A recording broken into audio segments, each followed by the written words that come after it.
Hey guys, tonight we slip way back into the sunburnt sands and slow rivers of ancient Egypt, where even a normal day might leave you begging for air conditioning aspirin and maybe a bug zapper. You're about to live through 24 exhausting, hilarious, and often miserable hours as a completely ordinary Egyptian civilian.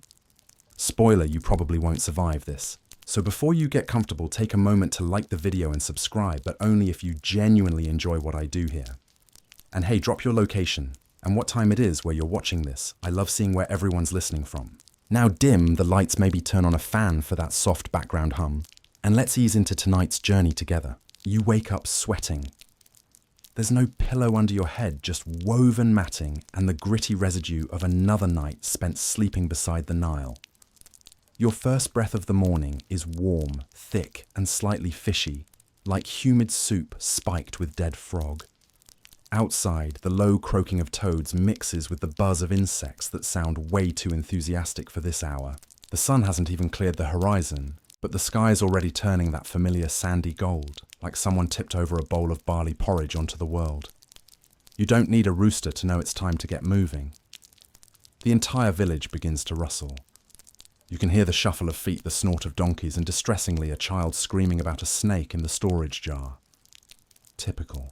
You stretch your arms over your head. The ceiling above you is cracked mud brick held together by years of sun prayers and maybe goat spit. You sit up and immediately feel your back complain because yes, sleeping on straw over dirt is romantic until you actually do it. Your sleeping tunic sticks to you, soaked through with a cocktail of night sweat, Nile moisture and regret. You swing your feet off the bed only to plant them directly in a shallow pile of sand. Always sand. In your bedding, your hair, your food, your thoughts. It is the seasoning of your life. Historians still argue whether ancient Egyptians even noticed the sand after a while, or if their brains just gave up complaining. You pick your way across the room, carefully sidestepping the family shrine to Bastet, the cat goddess. She's only a few inches tall, carved in wood with wide, judging eyes. You mutter a sleepy apology for nearly knocking her over last night when you tripped on the dog, which isn't even your dog. A sharp whistle from outside tells you your cousin is already up. He's got a gig today, fetching water for the priest's garden, and he's smug about it because at least that means shade. Your job less glamorous.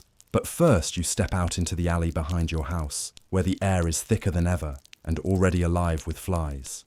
They land on your face like they paid rent. You slap at them half-heartedly and splash your face with water from a basin that might generously be called river adjacent. The water is the temperature of boiled cabbage and smells faintly of fish guts. Still, it wakes you up better than coffee. You glance toward the river. The Nile stretches wide and glistening, still lapping at its banks from the last flood. Farmers are already out there with their cattle dragging wooden ploughs through the softened soil, the oxen mooing as if they also didn't want to be awake. You pass a neighbour woman already pounding grain with a long wooden pestle. It sounds like she's beating a drum for war. "Morning," she grunts. "You still alive?" Barely you reply. She laughs like that's the best joke she's heard in a month. A scrawny cat darts between your legs, chasing something you hope isn't a rat. Then again, it's all protein if you're desperate enough. You make your way toward the family latrine, which is really just a hole behind a woven screen, flanked by two suspiciously friendly dung beetles. You stare at them. They stare back.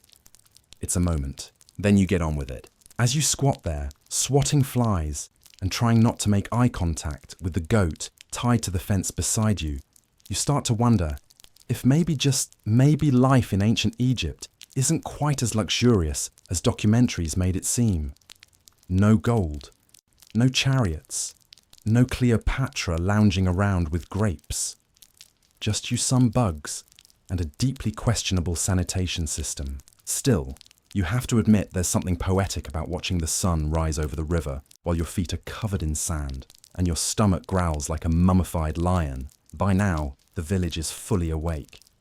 Kids run barefoot through the alleys, women shout at each other from doorways, and someone is already arguing about stolen onions. The Nile breeze brings a bit of relief as you start walking toward the fields. Your stomach's still empty, but maybe the work will distract you from the hunger. You pass a group of older men seated under a palm frond awning. They're playing a board game senet, probably. One of them squints at you and mutters, "You look cursed." You nod. Feels like it. He chuckles. You'll get used to it. You won't. But you say thanks anyway. And as you trudge past the mud brick homes, each one decorated with family symbols, protective eyes, and drying fish skins, you realise this day has only just begun. And it's already exhausting. Your feet crunch across the packed dirt path that weaves between the homes, your sandals, if you can call thin leather strips sandals, already rubbing the tender spots behind your ankles. The heat isn't just something you feel, it becomes part of you. Even though the sun's only just cleared the horizon, the air shimmers, as if the gods are toasting bread directly above your head. You turn a corner, and there it is, your home, if we're using that word generously. A humble mud brick structure more brown than beige, slouched from years of sun and Nile humidity. The walls bear the unmistakable bulge of slow collapse, like they've been trying to take a nap for decades. The door hangs slightly ajar, squeaking like a cranky ibis whenever the wind shifts. Inside, it's somehow hotter. That trapped stale warmth of a structure built to breathe, but not actually ventilate. The roof is a thatched attempt at protection, dotted with patches where the rain got in during last season's flood, and was never really invited to leave. A few spiders live up in the rafters. You've named them, mostly because you're not sure you can evict them. You pass through the main room, if you can call a dirt-floored single-windowed square a main anything. The family bed mat is still there, the woven fibres worn and poking through your linen as you brush by. You grab the water jug and notice it's half empty. Again, somebody's been sneaking nighttime sips.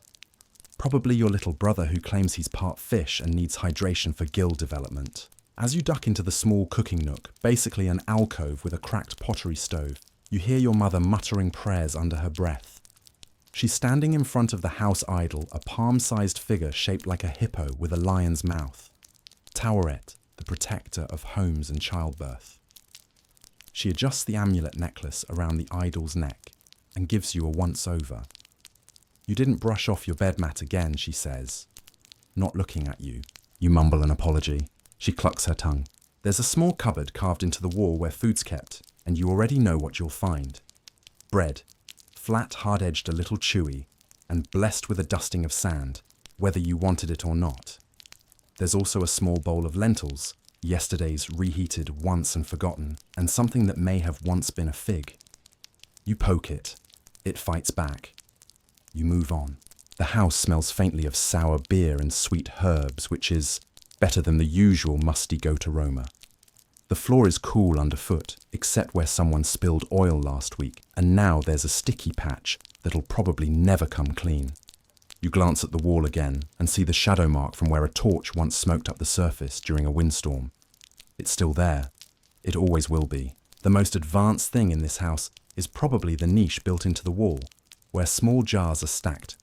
Clay containers holding everything from dates to incense to possibly snake bones. You've never been brave enough to check. One of the jars has a painted frog on it. You decide not to ask. As you go to retrieve your work tunic, a piece of linen that somehow manages to itch despite being paper thin, your father walks in. He's already sweating through his sash, his beard damp and wild. He nods at you, then groans as he sits down on the low bench. "Roof needs patching," he mutters. The thatch slipped again. "I woke up with a beetle in my ear." You pause, still in there. He shrugs. Either it crawled out, or I'm better at ignoring things now. Outside, a neighbour yells about their goat being missing. You can hear another person shouting something about cursed salt. And somewhere off in the distance, drums begin to beat. Not a celebration, just the work crew calling everyone to the granary. You'll have to move quickly if you want to avoid getting stuck with the worst job again, dung hauling. But first, your room. Technically, it's a corner. The family shrine stands above your pallet, a reminder that the gods are always watching and you suspect silently judging your sleep posture. A cracked mirror made of polished bronze leans against a shelf, warping your face just enough to give you a crisis about your chin. You glance at the wall, where someone scrawled a few lines of a hymn in faded black ink. You never learn to read it, but your sister insists it says something about Ra granting strength to the humble. You suspect it's more about patience. The walls are paper thin, and you can hear the neighbours fighting about laundry. Again, one of them insists someone stole their reed basket. This is the third time this month. You'd laugh if it wasn't always so loud. As you pull on your tunic and wrap your sash, you hear a telltale thump, the sound of someone stomping on a rat, followed by cheering, followed by an argument over who gets to cook it. Ah, community. You pass the small shelf near the door, where dried herbs hang like sad streamers. They crackle when the wind stirs them. A sprig of mint, a twist of juniper, a bundle of something labelled for headaches but smells like swamp. Before you leave, you pat the wall 3 times, superstition says. It keeps the demons out. Or maybe it was 3 times for luck and 5 for demons. You can never remember. Hopefully the gods are grading on effort. You duck under the crooked lintel and step out into the sunlight again, and your home behind you already starts to feel like a memory. Not because it's cozy, because it's slightly better than whatever awaits you out there. Historians still argue whether most Egyptian homes were actually as chaotic and vulnerable to the elements as we now believe. Some claim ancient architecture was more advanced than we give it credit for. Others, perhaps more realistic, point to the fact that mud brick is mud brick. Eventually it cracks, it melts, it becomes home to lizards. Speaking of which, you hear a rustle in the wall near the granary and see the unmistakable flick of a gecko tail. It vanishes into the shade, smug and silent. Probably the most comfortable creature in the village. You exhale through your nose, brush off your tunic, and start walking toward the field crew. The Nile glimmers in the distance, the fields beyond it bursting with green. But you know better. You know the green hides mosquitoes the size of thumbnails and worms that curl into your feet if you stand barefoot too long. Still, it's where you're headed, because that's what you do. Every day. Under the sun, with your roof slowly dissolving behind you, your sandals falling apart under you, and the gods hopefully in your corner, or at least not actively sabotaging you. One more step and the day begins again. Your walk to the fields begins with the familiar crunch of gravel and reeds beneath your sandals. The path winds through your village, which is technically just a cluster of homes pens, and randomly shouting people strung loosely along the banks of the Nile, like beads on a fraying necklace. The rising sun hits everything with the colour of fresh fire, and your shadow stretches long ahead of you as if it's already trying to clock out early. You pass a couple of neighbourhood dogs, thin, scrappy things that somehow survive on crusts and curses.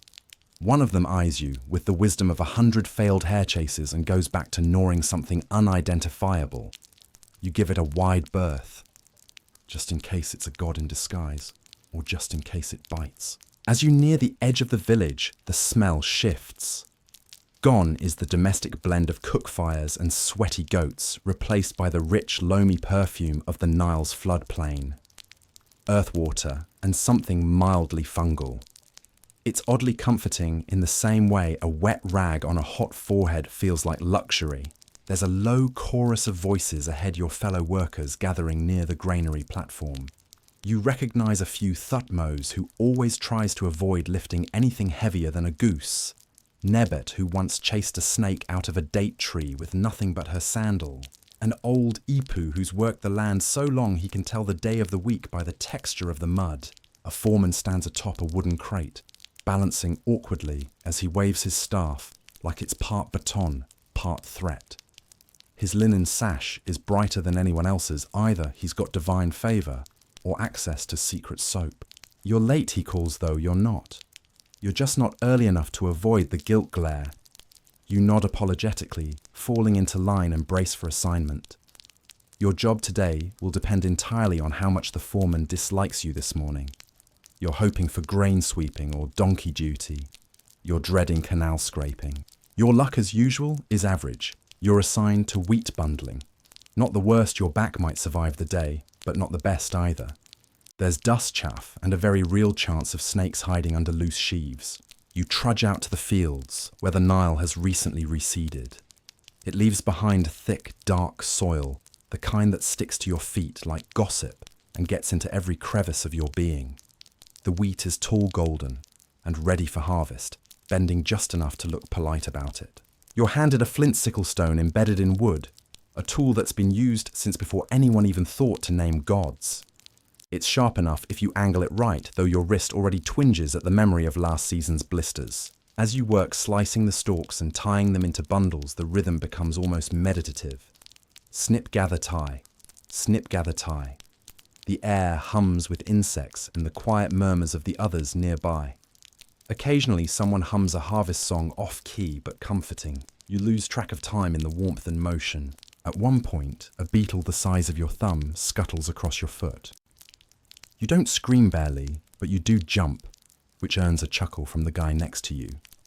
Scarab, he says, nodding wisely. Good luck. You're not convinced. You've seen that same guy kiss his lucky amulet before falling into a ditch. A few yards away, 2 children run past carrying baskets of something suspiciously wriggly. You decide not to ask. The sun climbs higher, baking the back of your neck. You tug your headcloth forward, but it's already soaked through. You consider asking if anyone has spare shade. You know the answer. In the distance, you spot a bark, a boat gliding down the Nile. It's modest, probably a merchant vessel with long oars dipping lazily into the current. A white sail snaps in the breeze, and for a moment you imagine yourself on it, drifting instead of sweating. You allow yourself that brief fantasy, cool water, steady wind, no wheat. Back to it, someone shouts, and the fantasy pops like an overripe fig. Historians still argue whether ancient Egyptian labourers were considered part of a permanent workforce or just called up during peak farming seasons and royal projects. Evidence of organised labour exists especially for the state projects, but the day-to-day lives of agricultural workers like you remain largely mysterious. What is clear, the work was constant, crucial, and not particularly glamorous. You pause for a drink, lukewarm beer from a clay flask. It's cloudy, slightly sour, but packed with calories. Your people brew it thick, almost like porridge, a kind of survival smoothie. You sip, then cough. A small chunk floats past your lip. You tell yourself it was barley. You don't check. As the sun hits its zenith, you take a break under a scrawny acacia tree. Its shade is more theoretical than effective, but at least it doesn't talk. You lie back, arms stretched, staring up through the branches. A hawk circles overhead. Someone says it's Horus watching. You say it's looking for field mice. They say you lack spiritual imagination. Nearby, an argument breaks out over whose bundles are larger. It quickly escalates into measuring, then comparing knots, then a minor scuffle involving a dropped sickle.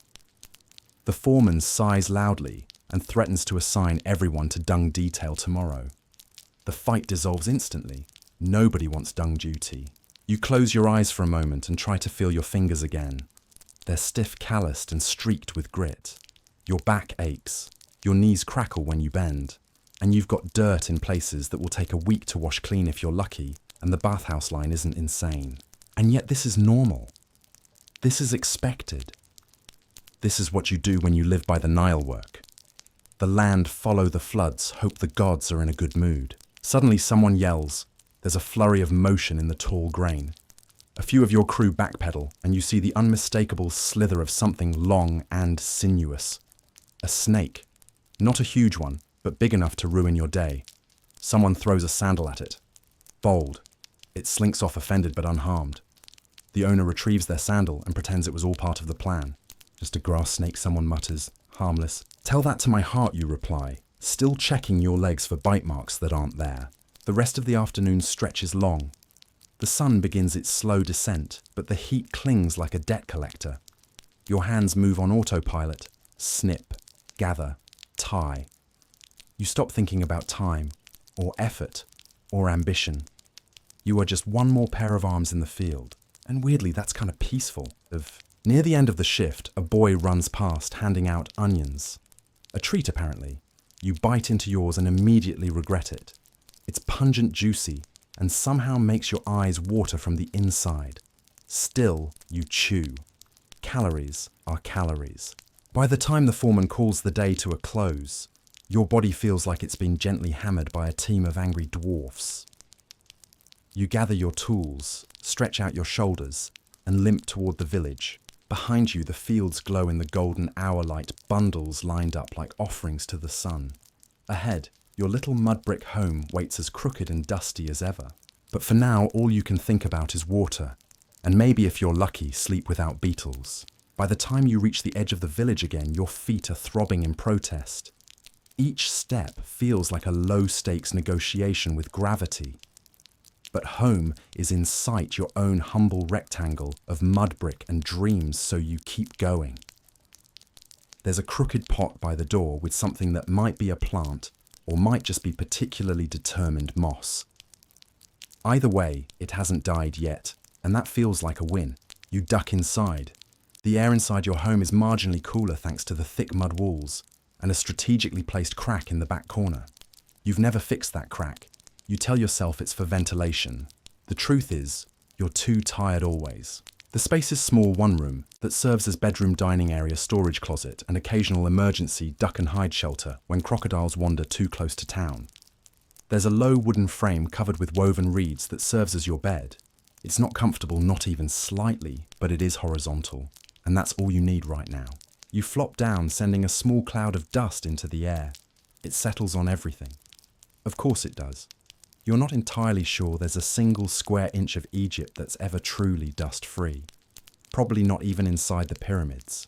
Especially not inside the pyramids. You close your eyes for a moment, just a moment, and when you open them again, it's dusk. Outside, the village is buzzing with end-of-day energy. Chickens cluck indignantly. Children yell for reasons only children understand, and somewhere, a woman is singing while grinding grain. It's a repetitive tune, with exactly 3 notes and no clear beginning or end. It blends with the hum of conversation and the occasional bray of a donkey to create a sort of acoustic soup. You step back outside stretching until your spine pops. The horizon is lit in pinks and oranges, and the Nile glitters like it's trying to show off. You catch the scent of fish grilling somewhere down the path. Your stomach growls. Food. Right, that thing. Tonight's dinner will likely be a mix of lentils, onions and flatbread, because that's what it's always been. Occasionally there's dried fish, or if you're lucky, some dates or figs. Meat. That's for the rich, the priests, or the occasional festival. The rest of the time you survive on things that grow in dirt and don't fight back. You head to the communal oven, a dome-shaped structure at the centre of the village where several families bake their daily bread. The line isn't too long, but the smell is glorious, warm, yeasty, with a faint crispness that makes your mouth water. You nod to the baker, who's got flour in her eyebrows and the authority of a temple guard. She hands you a charred but intact loaf. You nod again, grateful. She grunts. A sacred exchange. You return home, tear off a hunk of bread and dunk it into a bowl of mashed lentils. It tastes like survival. Salty, slightly smoky, and thick enough to keep you upright for another 12 hours.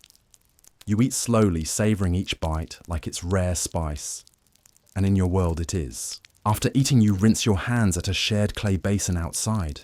Water is precious. Not because there's too little of it, you've got the Nile, but because carrying it is work. Everything here is work. As night falls, torches flicker to life. They cast long shadows on the walls, turning every mud brick into a miniature canyon. You sit outside for a bit, watching the stars emerge.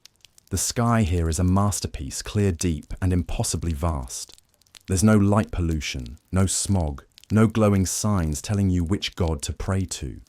Just the Milky Way stretched across the heavens like a divine sash. Someone mentions Orion's belt, the constellation your people know as Sa, associated with Osiris, Lord of the Dead.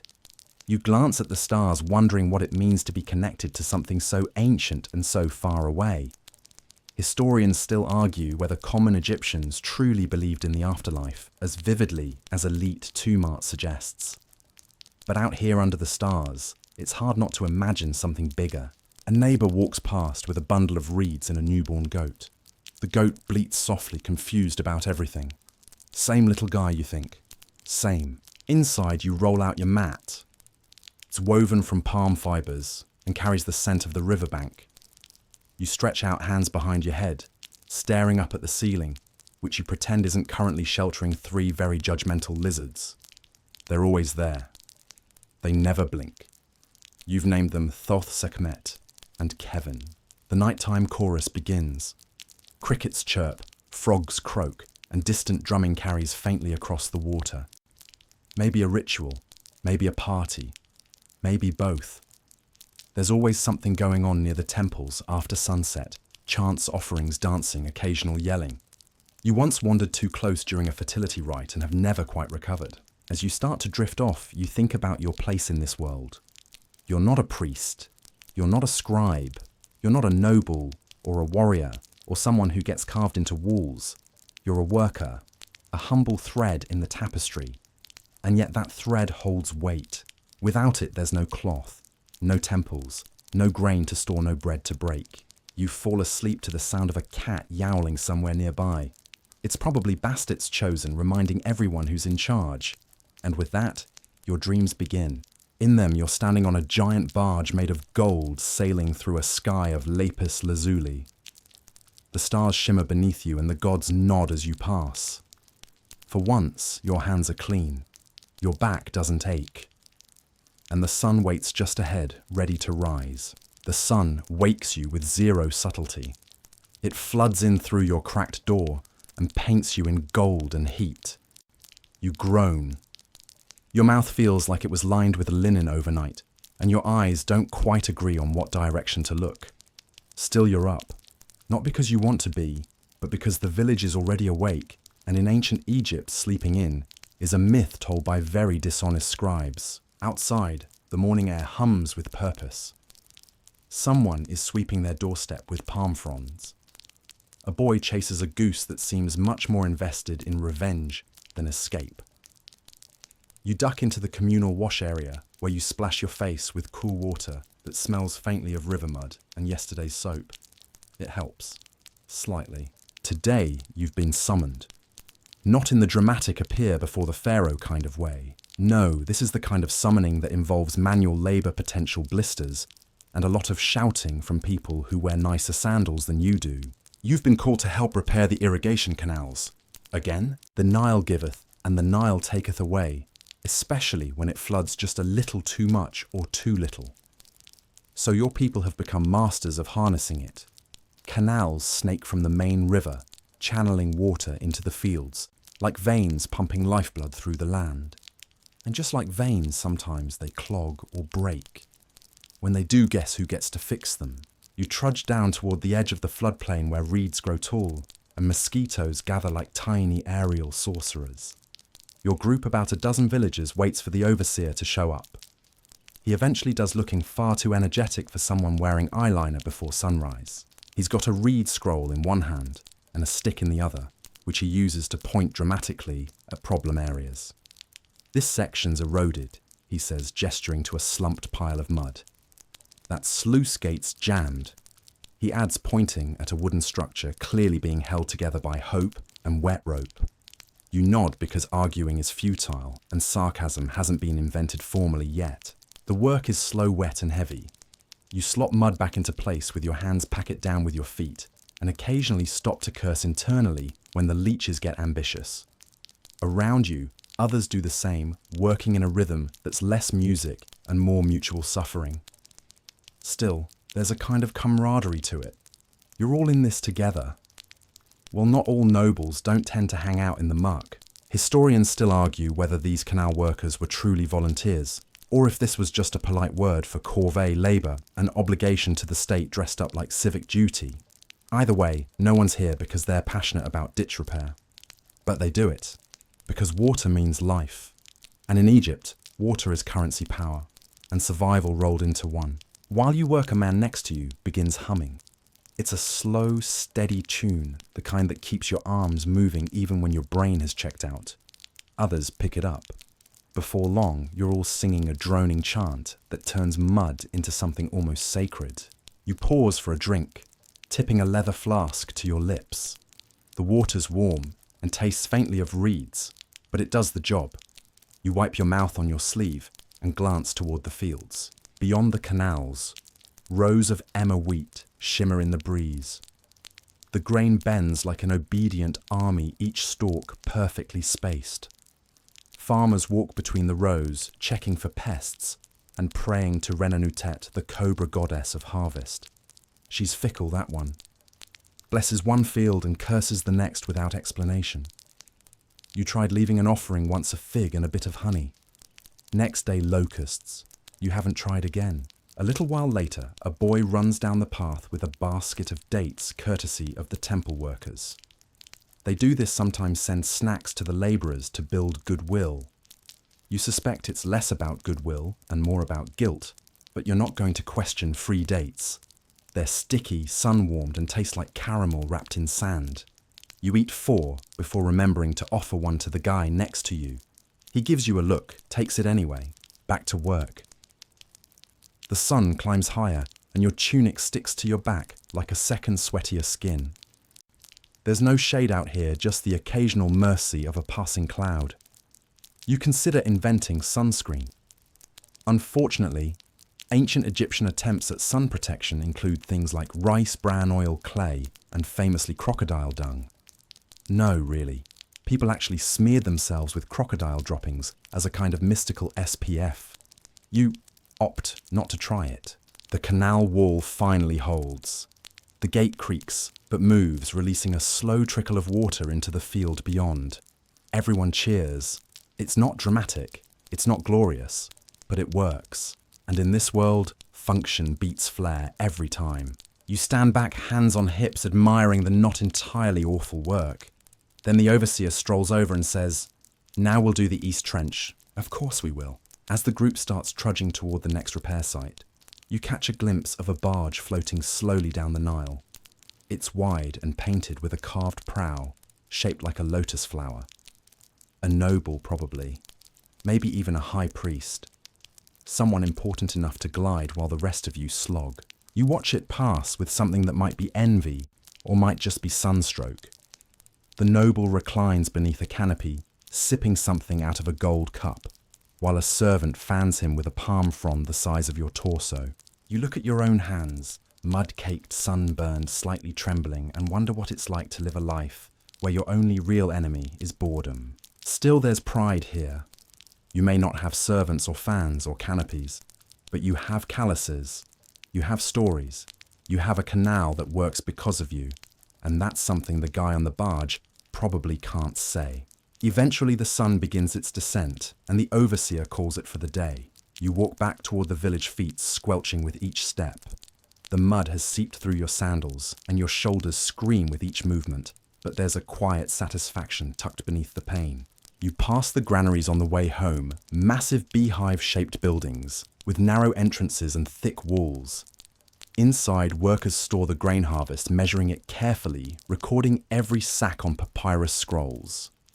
Scribes mutter to themselves, counting aloud, and double-checking their math with the intensity of people who fear being yelled at by someone in a leopard skin robe. You nod to one of them. He nods back, distracted. There's a faint ink smudge on his cheek. You don't point it out. That would require energy. Back at home, you clean up with a handful of cool water and what might generously be called soap. It's made from animal fat and ash and smells faintly of regret, but it gets the mud off. Mostly. Dinner is a repeat of last night, but this time there's garlic in the lentils. Your stomach sighs in gratitude. As night falls, you sit outside watching the stars reappear. You're too tired to move, too sore to think. But there's peace in the exhaustion, the kind that comes from knowing you've done your part, however small. The moon rises, casting silver across the Nile. Somewhere a temple bell chimes. It's a signal to begin prayers, or maybe just to remind people that the gods are always listening. You lie back, hands behind your head, and stare up at the sky. Tomorrow will come, the Nile will flow, and you'll rise again. The next morning arrives with a sense of purpose, if not enthusiasm. Your back reminds you that ancient Egyptian mattresses are basically woven mats laid over a dream called, maybe tomorrow we invent cushions. You stretch, bones crack, and you rise into a sunlit world already humming with human ambition. Today is different. There's no canal work, no ditch to dig. Instead, the temple priests need bodies, yours included, for a procession. Not the kind with trumpets and feasts, but the serious kind. The kind that honors the gods, keeps the sun rising, and reminds mortals to stay in their lane. Your neighbor, a wiry old man who claims he once spoke to Thoth in a dream, helps you adjust your linen robe. It's your cleaner one, only slightly patched, and he straightens it with the reverence of a man who believes creases offend Ra. Don't slouch, he says. The gods hate slouchers. Noted. You walk together toward the temple precinct. The path is lined with sycamore trees, holy trees said to be the resting place of spirits. Birds trill from their branches, oblivious to how symbolic they are. Around you, the village has transformed into something ceremonial. People line the street heads, bowed the air thick with incense and anticipation. You feel small here. The temple looms ahead, built with precision and designed to last forever, or at least until a rival dynasty has other architectural opinions. Columns tower carved with scenes of gods, smiting enemies or blessing pharaohs, or both simultaneously. The limestone glows in the morning sun, each etching a testament to a civilization that refuses to be forgotten. Inside the temple courtyard, priests move like choreography, slow, exact, deliberate. Their robes are pristine, their shaved heads glinting with oil. One hands you a bundle of papyrus. It's a fan. You will be part of the cooling crew. That's right. You, ordinary canal mucker, will be gently wafting air toward a gold-covered statue of Amun-Ra while pretending this is an honor and not lightly ridiculous. Historians still argue whether these processions were more about genuine devotion or impressing the populace. Was it piety politics, or both? In any case, you're not in charge of motivations. You're in charge of waving air. The statue itself is stunning, carried on a litter by 6 men more muscular than polite society requires. It's gold-plated, adorned with lapis lazuli and turquoise, and covered in offerings. Perfumed oils, bread loaves, a small carved cat. You fall into step behind the bearers, fanning rhythmically. The procession moves slowly through the temple gates and out into the streets. Drums thump, sistrums rattle. Women ululate their voices, soaring above the crowd like birds startled into flight. The smell of incense grows stronger, frankincense, myrrh. Maybe some kaifi if the priests were feeling extravagant. It swirls in the air, clinging to your skin and making your eyes water slightly. Or maybe that's just the solemnity of it all. Definitely not allergies. As you pass the homes and shops, people kneel. Some offer lotus blossoms. Others whisper prayers. A child tugs your robe and hands you a piece of dried fig. You take it, smile and pocket it, unsure if that's the proper thing to do, but fairly confident you'll eat it later anyway. The route winds toward the riverbank. The Nile shimmers under the sun, deceptively calm. Boats bob lazily nearby papyrus skiffs and wider merchant vessels that watch the ritual with silent awe. And then it happens. The high priest steps forward, arms raised, and chants in a voice that slices clean through the ambient noise. It's ancient, practiced, half understood even by those who speak it. He calls down blessings on the harvest, on the water, on the pharaoh, of course. The pharaoh gets top billing.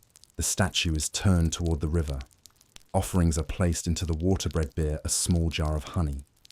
They float briefly before sinking, disappearing beneath the surface like secrets accepted by divine currents. You keep fanning. Your arms are starting to tremble slightly, but no one else shows weakness, so you continue. Just a humble human, serving a gilded god who might, if sufficiently flattered, make sure your crops don't die next month. A fringe detail not often mentioned, sometimes these processions would include sacred animals. In your case, there's a live ibis being walked behind you. It's majestic, regal, and also eyeing your sandals like it's seen things it didn't like. You try not to make eye contact. After what feels like hours, but is probably more like 45 very reverent minutes, the statue is turned around and brought back toward the temple. The crowd presses in, but always respectfully. No one touches the divine, not even by accident. That would be unwise. You re-enter the temple, the light dimming as you're swallowed again by the cool shaded stone. The statue is returned to its chamber. The chants conclude. Someone clangs a gong with very serious intent, and just like that it's over. Well, almost. Now there's cleanup. The priests direct you and a few others to begin collecting the offerings that weren't floated away. Leftover bread particularly, it's still good. Will be redistributed. Nothing wasted, not in Egypt. You help load a basket with half-eaten dates, flower petals, and a very sticky fig. Not the one you were gifted, that's still yours, obviously. As you exit the temple complex, the sun is high, the crowd has thinned, and your robe is considerably less pristine. But you feel honoured, or at least included, in something bigger than yourself. There's a comfort in ritual, in knowing that thousands of years ago, someone else probably fanned that statue and wondered if the ibis was judging them too. You wander back toward the village, brushing petals from your tunic, when you spot a group of scribes gathering near the town square. Curiosity wins. You edge closer and realize they're reciting from the instructions of Ptahhotep, an ancient text filled with wisdom like don't interrupt your elders, and modesty is good, especially if you're not very bright. Sage advice. One of them notices you and waves you over. He asks if you can help carry a scroll case back to the storage room. It's light and you have time, so you agree. Inside the scriptorium, the air is thick with ink and silence. Rows of papyrus sit rolled like sleeping snakes. A scribe sits at a low desk, carefully writing in black and red, his tongue sticking out slightly in concentration. You hand him the scroll, and he nods without looking up. You take a breath, inhaling the scent of ink dust and quiet effort. This too is part of Egypt, not just the rituals and the floods and the statues, but the preservation of thought, the commitment to record things no matter how small. As you leave, you pass a carving on the temple wall you've never really noticed before. A scene of farmers offering wheat to a god whose name you can't quite recall.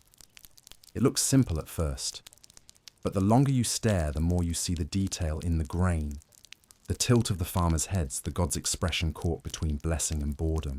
You smile. Life in ancient Egypt may not have been easy, or clean, or comfortable, but it was purposeful, rooted, alive in every step and ceremony. The ibis lets out a sharp squawk behind you. Yeah, you're pretty sure it remembers your sandals. You don't get much time to bask in the spiritual afterglow of the temple ceremony. The next morning, someone bangs on your door before the sun has even shaken off its blanket. You stumble to the threshold groggy and slightly sore, only to find a government official, well technically a royal overseer of labour, shouting that it's tax assessment day. Oh joy! In ancient Egypt, taxes aren't paid with coins, or digital transfers obviously. There's no scrolling through an app to find out your deductions. No, you pay in goods, time and sweat, especially if you're a farmer. And guess what? Since you live near the floodplain and occasionally help with irrigation, congratulations, you're now temporarily a farmer. You grab your linen kilt, throw some water on your face and follow the small procession of equally exhausted neighbours toward the granary. Some have baskets of barley, others carry clay jugs of beer. One guy has a goat on a rope that keeps trying to eat his hair. The tax office, such as it is, sits beside the village's administrative centre, a low-slung mud brick structure shaded by a palm-thatched awning. Several scribes sit cross-legged with reed pens and ink cakes. Behind them loom the collector's broad-shouldered men in kilts who smile in that way people do when they know they can legally confiscate your lunch. You shuffle into the line. Everyone smells like they woke up sweating and decided not to fix it. That includes you. The man in front of you tries to argue about the weight of his grain sack. He swears it was full when he left the house, but the official just raises one eyebrow and points to the scales. The scales do not lie. The man slinks off muttering about grain-thieving ghosts. Historians still argue whether Egyptian taxation was genuinely fair or largely exploitative. Some records show attempts at proportional assessment, while others, not so much. What is clear is that tax collection was taken very seriously. There are papyri showing workers jailed for shorting the temple's due share of onions. Onions. Your turn arrives. You present your allotted bundle of barley and a jar of beer. The scribe examines your goods, while another notes your name, or something approximating your name, on a palm-sized ledger. You half expect them to ask about your sandals again. The ibis must have filed a complaint. They inspect your beer, sniffing it like wine connoisseurs. One mutters too much date syrup, but accepts it anyway. You're waved through. No jail today. On your way out, you pass the goat guy again. He's less triumphant. The collectors liked the goat more than he did. Now he's leaving with a clump of fur and an IOU. You head back home lighter in supplies and mildly annoyed. Still, you're lucky. This wasn't a corvée, summons one of those forced labour obligations where you get dragged off to repair dikes or build government storehouses in the middle of nowhere for weeks. No, your obligations are done for now. You have the rest of the day to yourself. You decide to visit the village potter. You've been needing a new water jug, and it doesn't hurt to socialise with someone who owns a kiln. The potter greets you with clay-caked hands and a big grin. She's shaping something on her wheel, a squat-wide jar perfect for storing pickled radishes. You admire her work and offer to help gather more clay from the riverbank in exchange for a small jug. She agrees, motioning toward a reed basket filled with broken shards test pieces, she says. Some will be reused, others, she shrugs, are destined to become amulets or be ground into slip for decorative touches. You take a moment to look around the workshop. There are half-finished pieces everywhere, some glazed, others drying in the sun. One jug has a little painted cat on it. You squint. It's either very charming or slightly cursed. As you lug the clay back, the potter shares a tidbit. Apparently certain shapes and patterns are preferred depending on which god the pot is dedicated to. A jar for Hathor might be painted with lotus flowers. One for Bastet might feature yep cats. You wonder what your mug back home says about your personality. Probably this person drinks their beer too warm. After the exchange, you walk away with a small but sturdy jug and a deeper appreciation for people who work with their hands. You pass by the village's small market area where traders are setting up shop. Dried fish, woven baskets, bead spices, and oddly, what appears to be a mummified frog. You decide not to ask. You pause near a stall selling coal ancient eyeliner made of ground minerals and lead. Not just for glam, Egyptians believe it wards off the evil eye and reduces sun glare. You try a little. It tingles. You blink. Now you look faintly dramatic and slightly tragic, like someone in a minor mythological scandal. There's a buzz near the southern edge of the market. A traveller just arrived from the city and word spreads fast. He's got news something about a new statue erected in Thebes and a predicted unusually high Nile flood. People gather eager for details. You listen from the edge. The traveller describes colossal stone blocks being ferried down the Nile destined for the next pharaoh's tomb. He talks about artisans carving life into sandstone and scribes chronicling every inch of the construction, so future generations can say, ah yes, they really loved their afterlife prep. There's laughter, awe, and a subtle reminder that greatness in Egypt often comes carved in stone. Someone asks about the tomb curses. The traveller grins and says, oh yes, one inscription supposedly reads, let the crocodile eat the hearts of those who enter here. The crowd chuckles nervously. You mentally add avoid ancient tombs to your personal rules right next to don't offend ibises. As the sun drops lower, shadows stretch across the packed earth.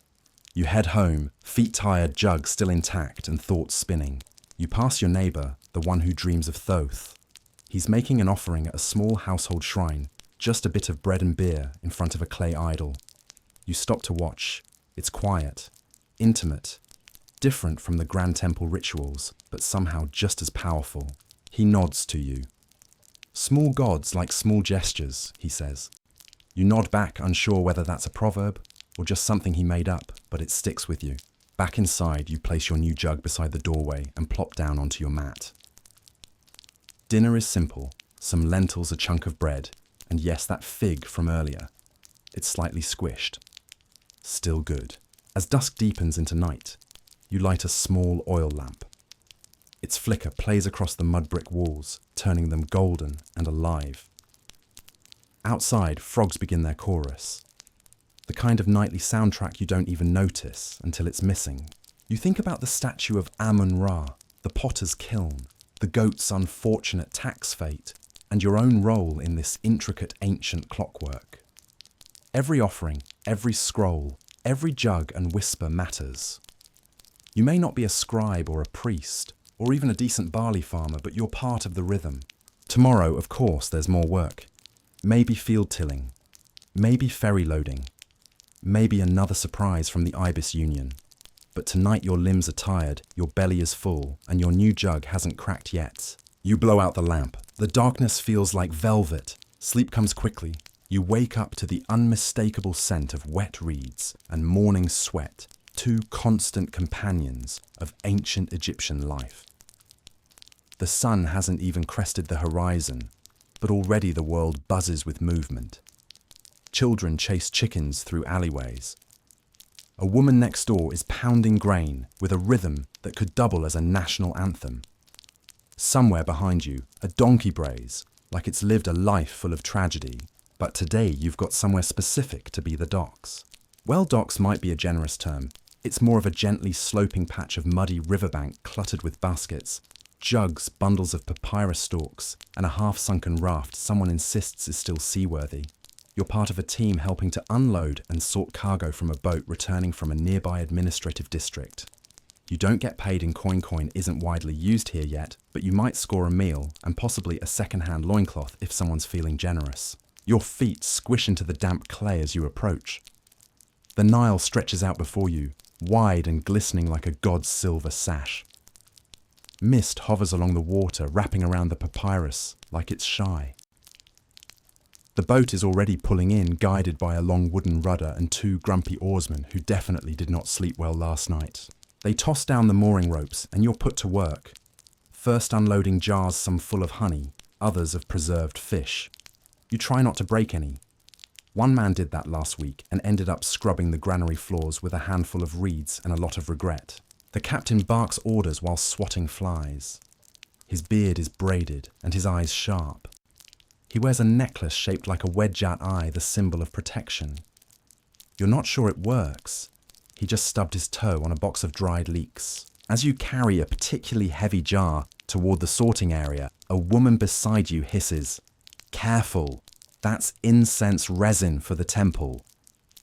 You pause. It smells divine, like pine and citrus, with a twist of something smoky and sacred. She's right. You don't want to be responsible for the gods getting a shipment that smells like fish oil instead. You help sort the goods by destination, temple market, storage, private residence.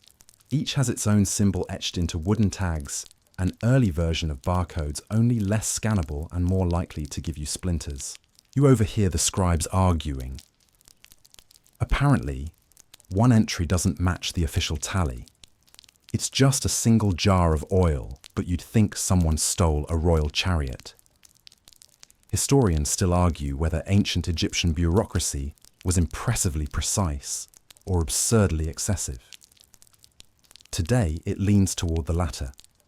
One scribe even threatens to call for an audit. In ancient Egyptian, that's code for, "We'll measure every grain of wheat and make everyone miserable." After a few more hours of sweating, lifting, and nodding politely to people above your pay grade, you're released from duty. Your arms ache and your back mutters threats, but you've managed to avoid breaking anything. That's worth celebrating. You decide to stop at the boat builder's shed nearby. It's a long structure filled with the sounds of wood being sawed, hammered, and occasionally cursed at. The boats here are mostly made of acacia and cedar, imported cedar if you're lucky, and that means someone knew a guy who knew a guy in Lebanon. Inside, a young apprentice shows off a newly finished papyrus skiff. It's light buoyant and smells like every river you've ever known. Won't last forever, he admits, but good enough to chase a few fish or flee an angry hippo. You chuckle. There's always a hippo. The master builder is busy carving a decorative stern for a noble's pleasure bark. It features lotus blossoms, swooping falcons, and what appears to be a tiny man wrestling a crocodile. You raise an eyebrow. The builder shrugs. Client's idea. You run your fingers over the finished wood, smooth, sun-warmed, and humming with craftsmanship. Boats aren't just transport here. They're sacred vessels. The gods ride boats through the heavens. The dead are ferried across the celestial Nile. Your own spirit someday is supposed to journey by boat to the field of reeds, the Egyptian version of paradise, hopefully with fewer mosquitoes. As you step outside, the sun has risen, fully bathing everything in gold. You squint up at the sky. A hawk circles high above, maybe just a bird. Or maybe Horus checking in on his kingdom. You nod just in case. You meander toward the edge of town where the reed gatherers work. You're hoping to snag some papyrus scraps. You don't read or write, but they're useful for wrapping herbs or padding sandals. The reeds sway like green dancers, whispering secrets in the breeze. A young boy runs through them, laughing, pretending to be a crocodile. You sincerely hope he's pretending. One of the gatherers offers you a bundle of trimmed stalks in exchange for a little help hauling them back to shore. You agree, of course. Barter is the language of life here. Back in the village, you pass a small group of students learning their letters. They scratch hieroglyphs onto broken pottery shards, ostraca under the watchful eye of a tutor who looks like he hasn't smiled since the last inundation. You hear one boy mutter, "Why do we need to know how to write lotus anyway?" The teacher responds without turning, "Because one day you'll need to file a lotus receipt and you'll be glad you can spell it." Quirky, yes, but also true. You keep walking, feeling the dust coat your legs and the sun press gently down. You reach a shaded alley where someone set up a makeshift stall selling sandals. Not the fancy ones with gold straps, but sturdy leather things perfect for everyday use. You test a pair. They fit. The seller eyes your reed bundle and makes the trade. A decent deal. You're starting to get good at this. With your new sandals and aching limbs, you head home again. A neighbor is out front chanting softly while sprinkling water on the doorstep. Protection ritual, you guess. You nod. She nods. The rhythm of belief flows like the river, constant, essential, mostly unspoken. You duck inside and collapse onto your mat. You've worked the docks, bartered sandals, sniffed temple resin, and avoided all known hippos. Not bad for one day in ancient Egypt. You pour yourself a cup of water from your jug, the new one still crack-free, and sip slowly. Outside, the village drums start up. Somewhere someone is getting married. Or maybe just trying to entertain the gods. Either way, the beat rolls through the air like distant thunder grounding everything with its pulse. Your eyes grow heavy. The Nile hums softly in your ears. And you wonder, if you had to do this all over again tomorrow, would you survive it? Maybe, as long as the sandal seller doesn't raise his prices. The next morning begins with a sneeze. Not yours and neighbours, but loud enough to jolt you out of your reed mat reverie.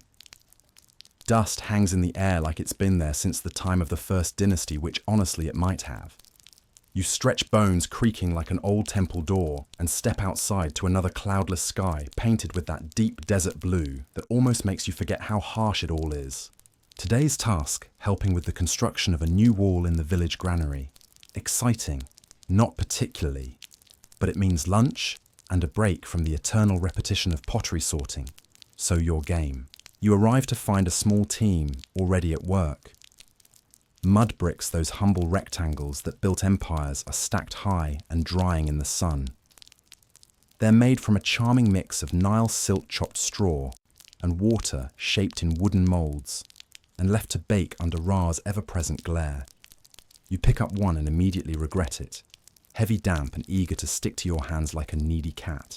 You fall into rhythm with the others. Slap, lift, stack, smear. The mortar is more of the same mud-straw combo, and it oozes between your fingers like something that wants to be soup but gave up halfway. A man next to you hums an old worker's tune, something about not dropping bricks on your foot and other practical wisdom. Across from you, a teenage girl has carved a tiny cat into one of her bricks. For Bastet, she says with a smile.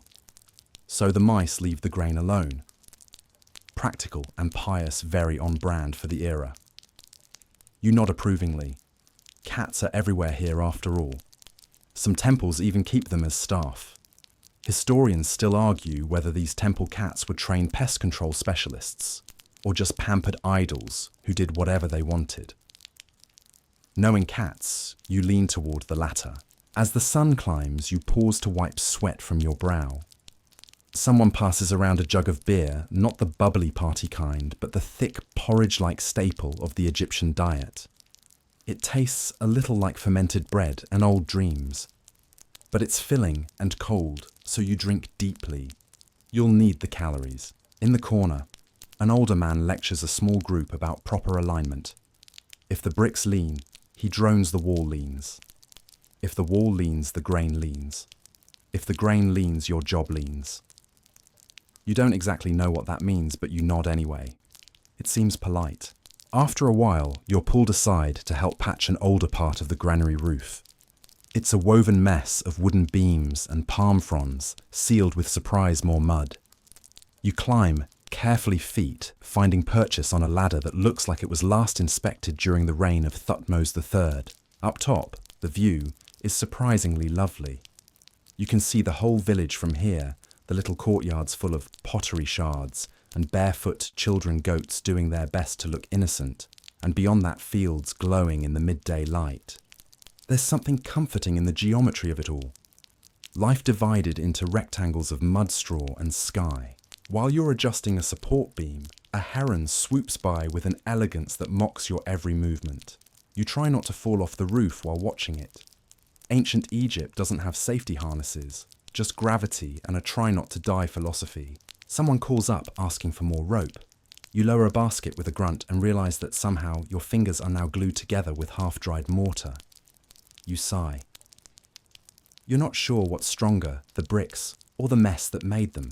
Later, back on solid ground, you're rewarded with a plate of onions, lentils and flatbread. The bread is warm and smells slightly smoky, like it spent time near a fire that also cooked someone's sandal. You devour it anyway. Hunger is the best spice, they say. With the wall complete, or at least good enough that no one complains, you make your way toward the edge of the village where an old woman teaches the art of basket weaving. You've never done it, but your hands are already filthy. Why not keep the theme going? She welcomes you with a gap-toothed grin and a sharp eye. You're late, she says, though you're not. You sit cross-legged beside a bundle of reeds and watch as she demonstrates the pattern. Over, under, pull tight. Over, under, pull tight. It's hypnotic in its simplicity and frustrating in its execution. Your first basket looks more like a confused bird's nest. She doesn't say anything, but the side-eye speaks volumes. Still, by your third try, something basket-like begins to emerge. You feel a quiet sense of pride until a goat eats the edge of your creation. The old woman swats it with a reed and mutters something about reincarnated tax collectors. Basketry, you realize, isn't just a craft. It's part of how things move here, how goods are carried, stored, even buried. In fact, a recent dig turned up a tomb with dozens of baskets packed full of dried figs grain and, weirdly, a carved wooden monkey. Historians still debate whether that monkey was a beloved toy, a religious icon, or someone's idea of a joke for the afterlife. Either way, it beats being buried with just your regrets. You thank the woman and promise to return. She grunts non-committally. As the sun leans westward, you head to the riverbank. You're not alone, plenty of villagers end their day here. Children splash in the shallows. Women wash linen by beating it rhythmically against flat stones. A few older men sit quietly casting nets and reminiscing about fish that were much bigger back in the day. You wade in the cool water, soothing your brick-aching muscles. A dragonfly zips past your ear. You squint up at the sky, now painted in golds and pinks. The Nile reflects it all back, like a mirror crafted by the gods themselves. Nearby, someone lights a small brazier. The scent of burning herbs rises into the dusk, mingling with the river breeze and the faint tang of mud. You sit on the shore, letting your feet dangle in the water, and watch as the stars begin to appear. A boy walks by carrying a model boat, something for a family tomb perhaps. You nod. He nods. The past and the present coexist here in strange and beautiful ways. It's hard to tell what's ritual and what's routine, but maybe that's the point. In ancient Egypt, every moment is threaded with meaning, even if you're just fishing with a crooked stick. Eventually, you make your way home. Your new basket swings from your arm, crooked but intact. You duck into your courtyard, where the coals from this morning's fire still smoulder faintly. You lie down, staring up at a moon so bright it could be watching you. Your muscles ache. Your hands are stained, but your wall stands firm, your basket didn't collapse too badly, and you didn't fall off the roof. That's called a win. Tomorrow promises more of the same mud-sweat barter and maybe another go at basketry if the goat allows it. And as your eyelids drift closed, you can't help but think ancient Egypt is exhausting. But somehow quietly it grows on you. Dawn in the Nile Valley doesn't so much break as it pours in golden and relentless through every crack in every reed roof. You're roused not by an alarm, but by the clatter of footsteps outside your neighbour's donkey has escaped again. It's galloping, or more like reluctantly trotting down the narrow lane with the enthusiasm of a reluctant taxpayer. Someone shouts, someone else laughs, and you decide that's your cue to rise. Your plan this morning: to accompany a scribe. Yes, today, you trade bricks and baskets for brushes and ink. It's a rare opportunity. Scribes are the rock stars of the bureaucracy part, artist part, accountant part, magical technician of written words. Their job is to record everything from harvest yields to divine pronouncements, and they're usually too busy or too snobby to let common folk tag along. But you met one yesterday while waiting for your lentils, and after a brief chat about ink ingredients and sore wrists, he agreed to let you shadow him. You meet him by the local temple, tall, lean, with a scroll tucked under his arm, and a bored look only someone who writes about barley quotas for a living can perfect. He hands you a little wooden palette with 2 shallow indentations, one for red ink, one for black. Your job is simple, don't drop it. You follow him through the village past walls, scrawled with everything from prayers to crude jokes about someone's lazy goat. He points out a few as you go. One satirical glyph in particular shows a nobleman being chased by a goose. Early graffiti, he says with a smirk. The papyrus of the people. You arrive at a granary storehouse.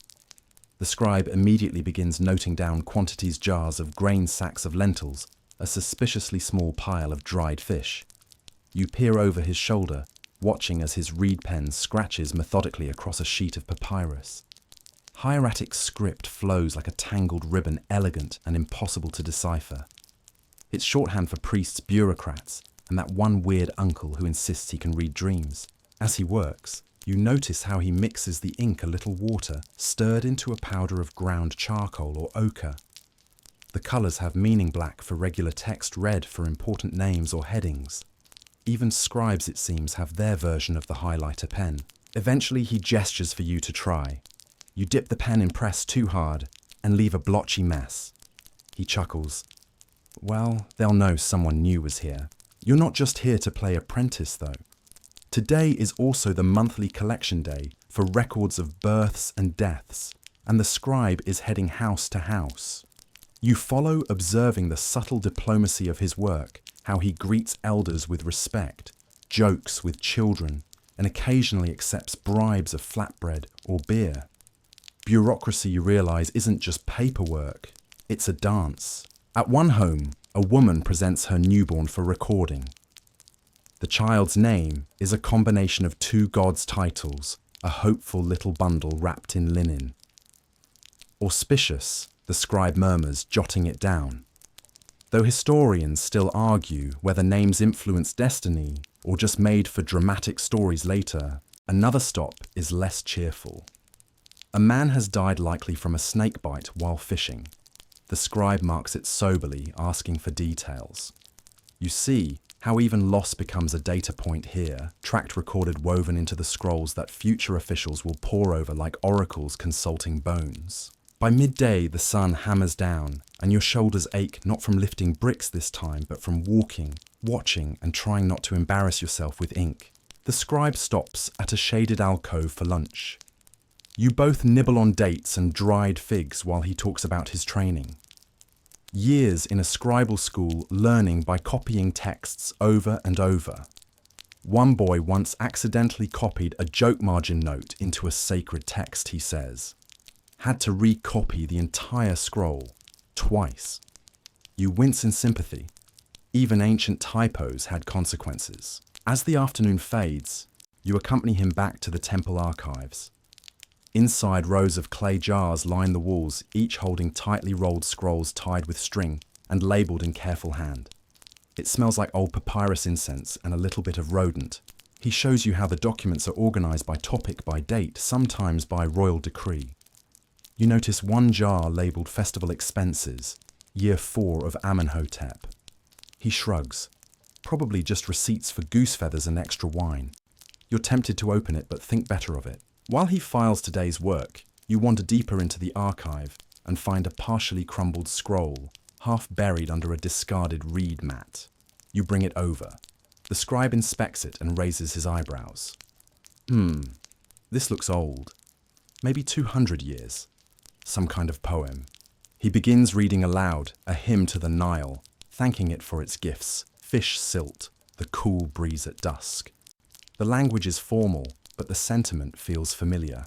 You realise that even back then, people were romanticising the river. They also cursed every time it flooded their sandals. Before you leave, the scribe hands you a tiny scrap of papyrus. For your trouble, he says, write something on it later. Maybe you'll invent your own record. You tuck it away already, imagining a tale about how you nearly dropped ink on a grain ledger. On your walk home, you pass a group of children reciting the names of the gods. One of them insists there are 12 main ones. Another swears it's 13. And a third just wants to talk about the crocodile god. Historians still argue how many major deities Egyptians actually worshipped. You think to yourself, amused. Maybe it depends on who's counting or how many crocodiles are nearby. As night settles in, you find yourself unusually thoughtful. The world of the scribe isn't glamorous, no glittering jewelry or grand pronouncements, but it's powerful in its quiet way. To write is to preserve, to shape memory, to turn daily life into something almost eternal. You light a small lamp at home and look at the blank scrap in your hand. You hesitate, then write a single word in your clumsy hand, your name, or at least something close to it. Who knows? Maybe some future archaeologist will find it and wonder who you were. You lie down with ink still staining your fingertips, lulled by the distant croak of frogs and the rustle of palm leaves in the breeze. Another day survived. Another story told. You're slowly realizing you might not have made it far as a pharaoh, but as a villager you're doing all right. The next morning you wake to something rare, quiet. No donkeys braying, no pots clanging, no neighbours yelling at their kids to quit chasing chickens. Just the soft rhythmic lapping of the Nile nearby, and the kind of breeze that barely disturbs the dust. You stretch muscles still a bit sore from yesterday's impromptu internship with a scribe, and wonder what adventure or misadventure awaits you today. Your neighbour pops her head in with a grin that always spells trouble. We need help, she says. You're good with your hands right. This is how most regrettable days begin in ancient Egypt. 15 minutes later, you're trudging behind a group of locals toward a large, half-constructed canal just outside the village. Turns out today, you're conscripted into one of the grand public works projects maintaining Egypt's legendary irrigation systems. Because as it turns out, feeding an entire civilization off the whims of a temperamental river isn't easy. You arrive to find a scene of glorious chaos. Men and women are sloshing through muddy water, hauling baskets of earth on their heads, and yelling instructions that no one seems to follow. A young supervisor with a papyrus scroll barks orders like he's building the next great pyramid. You're handed a reed basket and pointed toward a ditch that looks suspiciously like a mosquito theme park. Your job: dig, haul, pour. Repeat. It's not glamorous, but it's the kind of thing that keeps this whole Operation Farms Food Lives actually running. These canals are lifelines. If they clog overflow or dry out, people starve.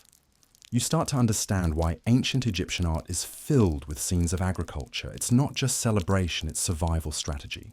As the sun climbs, you fall into rhythm. Scoop the rich black silt, haul it to the embankment, dump it, go again. Occasionally, someone slips and lands with a squish that causes communal laughter. A kid shouts, "Watch out for hippos," and while it's clearly a joke, you still check. Because yes, hippos were real river hazards, big ones, grumpy ones that could and did overturn boats and flatten unsuspecting workers. The site supervisor walks past, muttering about efficiency. Historians still argue whether these irrigation projects were state-run or more localized efforts, he says, as though the debate directly affects how fast you shovel. You nod like you care, but mostly you're focused on keeping your toes out of the sludge. Still, there's something oddly satisfying about it. You pause at one point, hands on knees, and look around. The canal glistens in the light water flowing smoothly where moments ago it was snarled with debris. Farmers cheer. You've made something better, functional, life-sustaining. Take that fancy pyramid, people.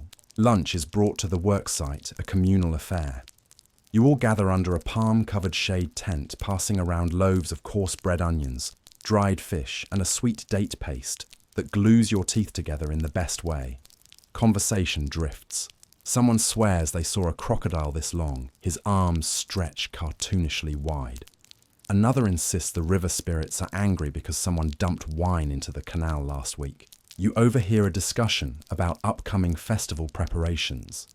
There's talk of priests requesting more manpower for temple cleaning dancers, needing costume repairs, and someone wondering if the beer supply will last. Festival season always makes everything chaotic, one man's size. You'll see. You mentally file this under future catastrophes to accidentally participate in. Later that afternoon, work slows as the supervisors inspect progress. You and a few others are pulled aside to help clear out the nearby shadaf, a water-lifting device made of a long pole and counterweight used to raise water into irrigation ditches. It's basically ancient Egyptian weightlifting meets water ballet. You grab the pole, pull it down, fill the bucket, swing it over dump. It creaks, groans, and occasionally splashes you in the face, but it works. The operator explains how this simple tool lets a single farmer irrigate more land with less effort. Of course, he adds, historians still argue whether this technology was native or borrowed from our eastern neighbors. You're beginning to think historians argue about everything. You wonder if future scholars will one day debate whether you really existed or were just an allegory for clumsy village life. As the day winds down, the crew gathers at the edge of the field to admire the cleared canal. A priest arrives dressed in linen robes far too clean for any real labour and offers a brief prayer to happy God of the Nile. He tosses a few herbs into the water and mutters a chant that sounds like a shopping list spoken backward. It's a small ritual, but everyone watches in respectful silence. Someone claps.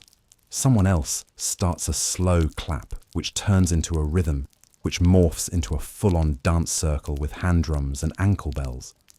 You laugh, suddenly caught up in the rhythm of this unexpected celebration. It's not organized or sanctioned, but no one seems to care. You stomp your feet, clap your hands, and realize you're dancing in a muddy irrigation trench. Living the dream. As dusk sets in, you help load the tools onto a rickety cart. The supervisor pats your back and says, "You didn't ruin anything. That's a success in my book. High praise by ancient standards." On the walk home, you pass farmers tending their now watered fields. The scent of wet earth and growing grain is everywhere. A group of children are splashing near the river's edge, trying to catch fish with woven baskets. One of them offers you a tiny flopping silver fish. You thank them, and with no idea what to do with it, carry it like a prize all the way back. Back at your hut, you rinse off in a trickle of leftover water and collapse onto your mat, sun-kissed, sore and satisfied.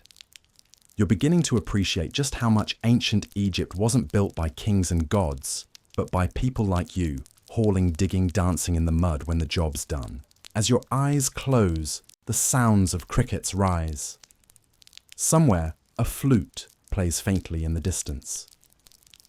The Nile glides past, indifferent and eternal. You may not have carved your name into a monument or cracked a sacred scroll, but today you helped shape the river's path. And maybe, just maybe, that's enough.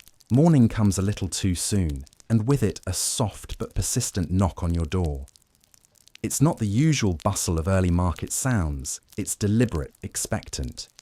You sit up, brush the sleep from your face, and shuffle to the door, half expecting a neighbour with another fun opportunity. Instead, you find a young girl holding a reed scroll and wearing a very official-looking expression for someone missing a front tooth.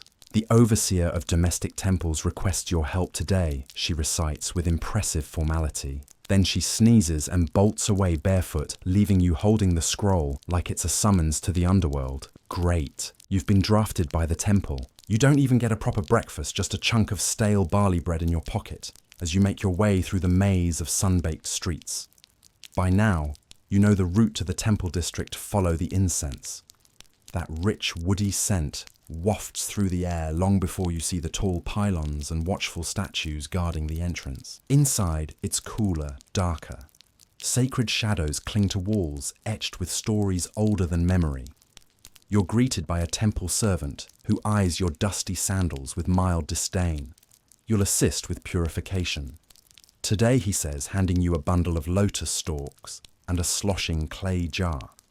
You nod solemnly as though you have any clue what that means. Soon, you're led into the House of Life, the sacred part of the temple where rituals, healing, and record-keeping happen. The inner sanctum is off limits, of course, but you're allowed to sweep the periphery and keep the air sweetened with fresh lotus, which in ancient terms makes you somewhere between a janitor and aromatherapy specialist. One priest passes murmuring prayers in a tone so low it's nearly hypnotic. Another sits beside a shrine writing what looks like poetic gibberish on a palm scroll. Historians still argue whether temple scribes actually understood the old dialects they used, or were just copying by rote a passing scholar whispers to you unsolicited. You pretend that's new information and nod gravely. In the corner, two healers are preparing a mix of herbs and crushed minerals to treat a noblewoman with mysterious symptoms. One claims it's a liver imbalance. The other insists it's due to invisible forces stirred up by lunar misalignment. The gods move in crooked lines, he mutters while grinding blue lotus into paste. You're pretty sure he just doesn't want to admit he doesn't know. Your job shifts to cleaning an altar with a cloth soaked in sacred natron solution. It smells faintly of earth and metal and feels oddly satisfying. You carefully polish the statue of Thoth, god of wisdom, who stares at you with that eternal ibis gaze. Don't judge me, you whisper. You've never had to scrub bird droppings off a divine eyebrow. A young priestess approaches with a shallow bowl containing what looks like old perfume and dried petals. She nods at the statue and says, "Time for the daily offering." You follow her to a small side room, where she lights a cone of incense, murmurs a hymn, and then begins fanning the smoke toward the statue with a palm frond.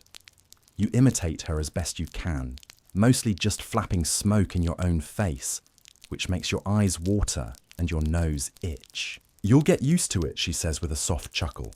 "Or you won't. The gods like humility." Or lunchtime arrives, and the temple staff gathers in a side courtyard shaded by fig trees. The meal is quiet, lots of stewed lentils, cucumbers, and boiled chickpeas. Sacred spaces demand sacred silence, apparently. Even the chewing sounds feel reverent. One acolyte offers you a dried fig and says you smell better than yesterday. High praise. Afterward, you're handed a small tablet inscribed with symbols. Your task is to trace them onto fresh papyrus for temple records. The problem: the original scribe had handwriting that can only be described as possessed chicken. You spend a solid hour squinting at the curves and lines, muttering guesses. That's either protection or turnip, you say. Good luck, future archaeologists. Your concentration breaks when someone shouts from the inner court. A priest stumbles in robes soaked in sweat, announcing that a crocodile from the sacred pool has vanished. Everyone freezes. You freeze. Then someone mutters, "Again." And suddenly, it's panic mop mode. Turns out the temple has a sacred crocodile, yes, like the living embodiment of Sobek. And it's known to sneak off occasionally. You're roped into the search party, armed with a ceremonial staff that's more decorative than practical. You and a few unlucky initiates comb through storage rooms, courtyard pools, and shadowed colonnades. At one point, you open a linen curtain and find a statue room full of eyes that aren't supposed to move, but somehow do. You shut that curtain quickly. Finally, someone finds the crocodile lounging in a sunbeam behind the herb cellar. It blinks slowly, unbothered, clearly, living its best divine reptile life. You help coax it back to its enclosure with a trail of salted fish and nervous chanting. No one says it aloud, but you all agree never to tell the high priest about the nap incident. As the sun lowers, you're tasked with one final duty, assisting with the evening rites. A small procession moves through the temple corridors, priests with torches, musicians with hand cymbals, dancers in flowing linen. You walk behind carrying a bowl of scented oil, trying not to spill it with each ceremonial turn. In the sanctuary, the head priest makes an offering at the altar, pouring milk and wine onto the stone as chants echo against the walls. The smell of incense deepens, blending with floral perfume, and that ever-present earthy scent of old gods and older dust. You close your eyes for a moment, letting the sounds and smells wash over you. It's otherworldly, or maybe just the incense talking. By the time you leave, the sky is a deep indigo, and the first stars twinkle above the pylons. The temple glows from within a beacon in the dark. You walk home quietly, every footstep soft on the sand. There's something humbling about the whole day. The rituals, the layers of meaning, the crocodile. And yet when you reach your doorway and sit down to unlace your sandals, you realize how exhausted you are. Not just physically, but mentally. All that reverence is heavy. Even sacred dust sticks to your soul. You wash your face in cool water and crawl into bed with the kind of fatigue that could anchor a pyramid. Somewhere nearby, a nightbird calls. A breeze slips through the reeds. You did your duty. You served the temple. And more importantly, you survived it. You're not entirely sure what wakes you. Maybe the creaking of a wooden cart. Maybe the steady drone of a market vendor warming up his pitch. But when you stretch and glance out the window, it's clear the day has already started without you. Again. The Nile breeze carries in the scent of date syrup and something slightly burned. Probably bread. Hopefully, not your own. You don't get long to daydream because your neighbor pokes her head into your doorway without knocking. The corvée teams are short today, she says, already handing you a bundle of tools. You look like someone who enjoys a public works project. Her grin is a little too satisfied for someone who's just volunteered you to dig in the sun. And so it begins. You're off to join the corvée mandatory labor crews conscripted, to build, maintain, and generally patch up everything the state needs. Think roads, canals, storage granaries. Anything too boring for a priest to bless, but too important to ignore. You trudge with the others toward the worksite, which today happens to be the edge of a canal feeding off the Nile. It's clogged with silt reed overgrowth and what looks suspiciously like a rotting fish deity. You're handed a shovel and pointed toward the reeds. It's go time. The work is hot, sticky, and deeply unglamorous. You dig, you haul, you squelch knee-deep in muck that hasn't seen sunlight since Ramses was in diapers. Every now and then, someone yells about a snake, and the whole crew jumps a foot in the air, even though it usually turns out to be a startled frog. Your muscles ache in places you didn't know existed, and your linen tunic is quickly soaked through with a mix of sweat canal water and existential regret. A fellow worker, a lanky teen with a voice still cracking, leans over and says, "Did you hear one of the overseers brought beer?" You squint suspiciously. The good kind. He shrugs. It's wet. You both nod solemnly. That's enough. During the short midday break, you gather with the others under a cloth canopy strung between two fig trees. You each get a small clay cup of that lukewarm, thick beer, gritty, fermented, slightly sour, and honestly, not the worst thing you've ever tasted. You sip and listen as the group gossips about a stonemason who tried to fake an injury to get out of canal duty. He used crocodile dung on his foot to make it swell, someone cackles.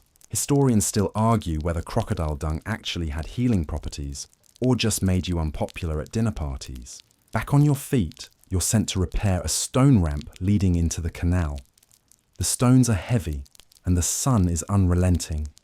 Your hands blister within the hour and your knees develop a strange relationship with gravel. But there's a rhythm to it. Lift a line, tamp, repeat. Your mind drifts lulled by the grunts and murmurs of your team. The occasional donkey bray and the buzzing of flies that seem personally offended by your existence. In a quiet moment, the crew chief tells you this canal was first dug during the Middle Kingdom nearly 800 years ago. The pharaoh then wanted a faster grain route, he explains, squinting into the horizon. But of course, the nobles said he just wanted to impress a girl who lived downstream. He chuckles, then spits in the dirt. Same story, every dynasty. There's a brief excitement when someone unearths a small statuette in the muck, an old clay figure worn by time and water. The team gathers around, murmuring guesses. A fertility icon, a child's toy, a curse token. You keep it, someone says, shoving it into your hands. See if it brings you luck or boils. Later in the afternoon, you're assigned to a grain storage site on the canal's edge. There, you help stack woven baskets of barley for redistribution. The scribe overseeing the stockpile takes meticulous notes on a wooden tablet, occasionally eyeing you as if you might sneak a loaf when his back is turned, which is insulting. You'd need 3 loaves just to break even on calories today. The sun finally begins to dip, casting golden light over the water. A group of children runs past, laughing barefoot and streaked with mud. An old woman sits weaving reed mats, her fingers flying with the speed of long habit. For a moment you just breathe. The air is thick with heat and scent, mud sweat, fig fire smoke. It smells like effort, like history, like a civilization constantly rebuilding itself one canal at a time. As you're wrapping up, a stern man in dyed linen robes arrives. The tax collector. He's there to count grain and double-check the labor records. Everyone stiffens. One wrong number and your household could end up working extra shifts or worse, accused of skimming state resources. You step back, trying to look as dusty and unimportant as possible. The collector debates with the scribe about a discrepancy in barley weight. Voices rise. You hear the phrase calibration error and another about Pharaoh's justice. Neither sounds fun. Eventually a compromise is reached involving the forfeit of a small wine ration. Your crew breathes again. Good thing he didn't check the beer tally, someone whispers, and there's a ripple of nervous laughter. You pretend not to hear. By dusk, the tools are gathered, and you trudge back toward the village feet, heavy shoulders sore. The moon is rising above the palms, and the first stars blink into view.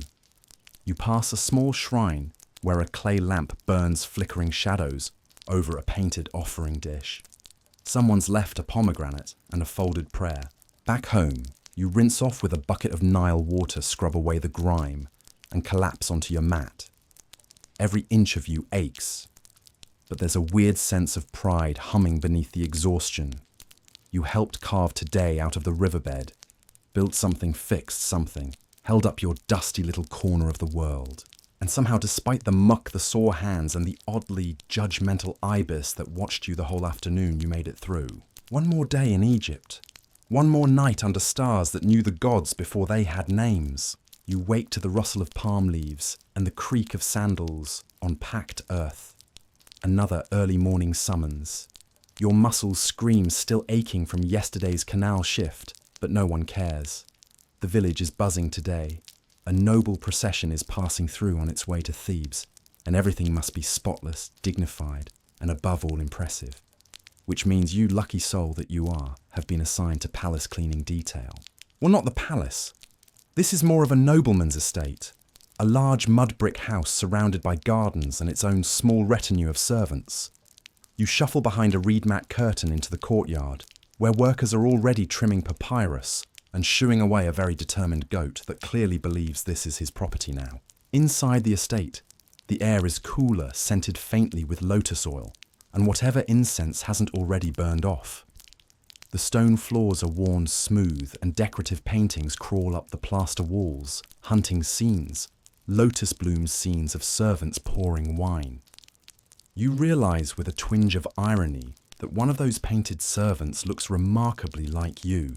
Today's job: sweep and polish the floor, organize jars of grain and perfume in the storage room, and make sure the noble's linen wardrobe is freshly scented with myrrh.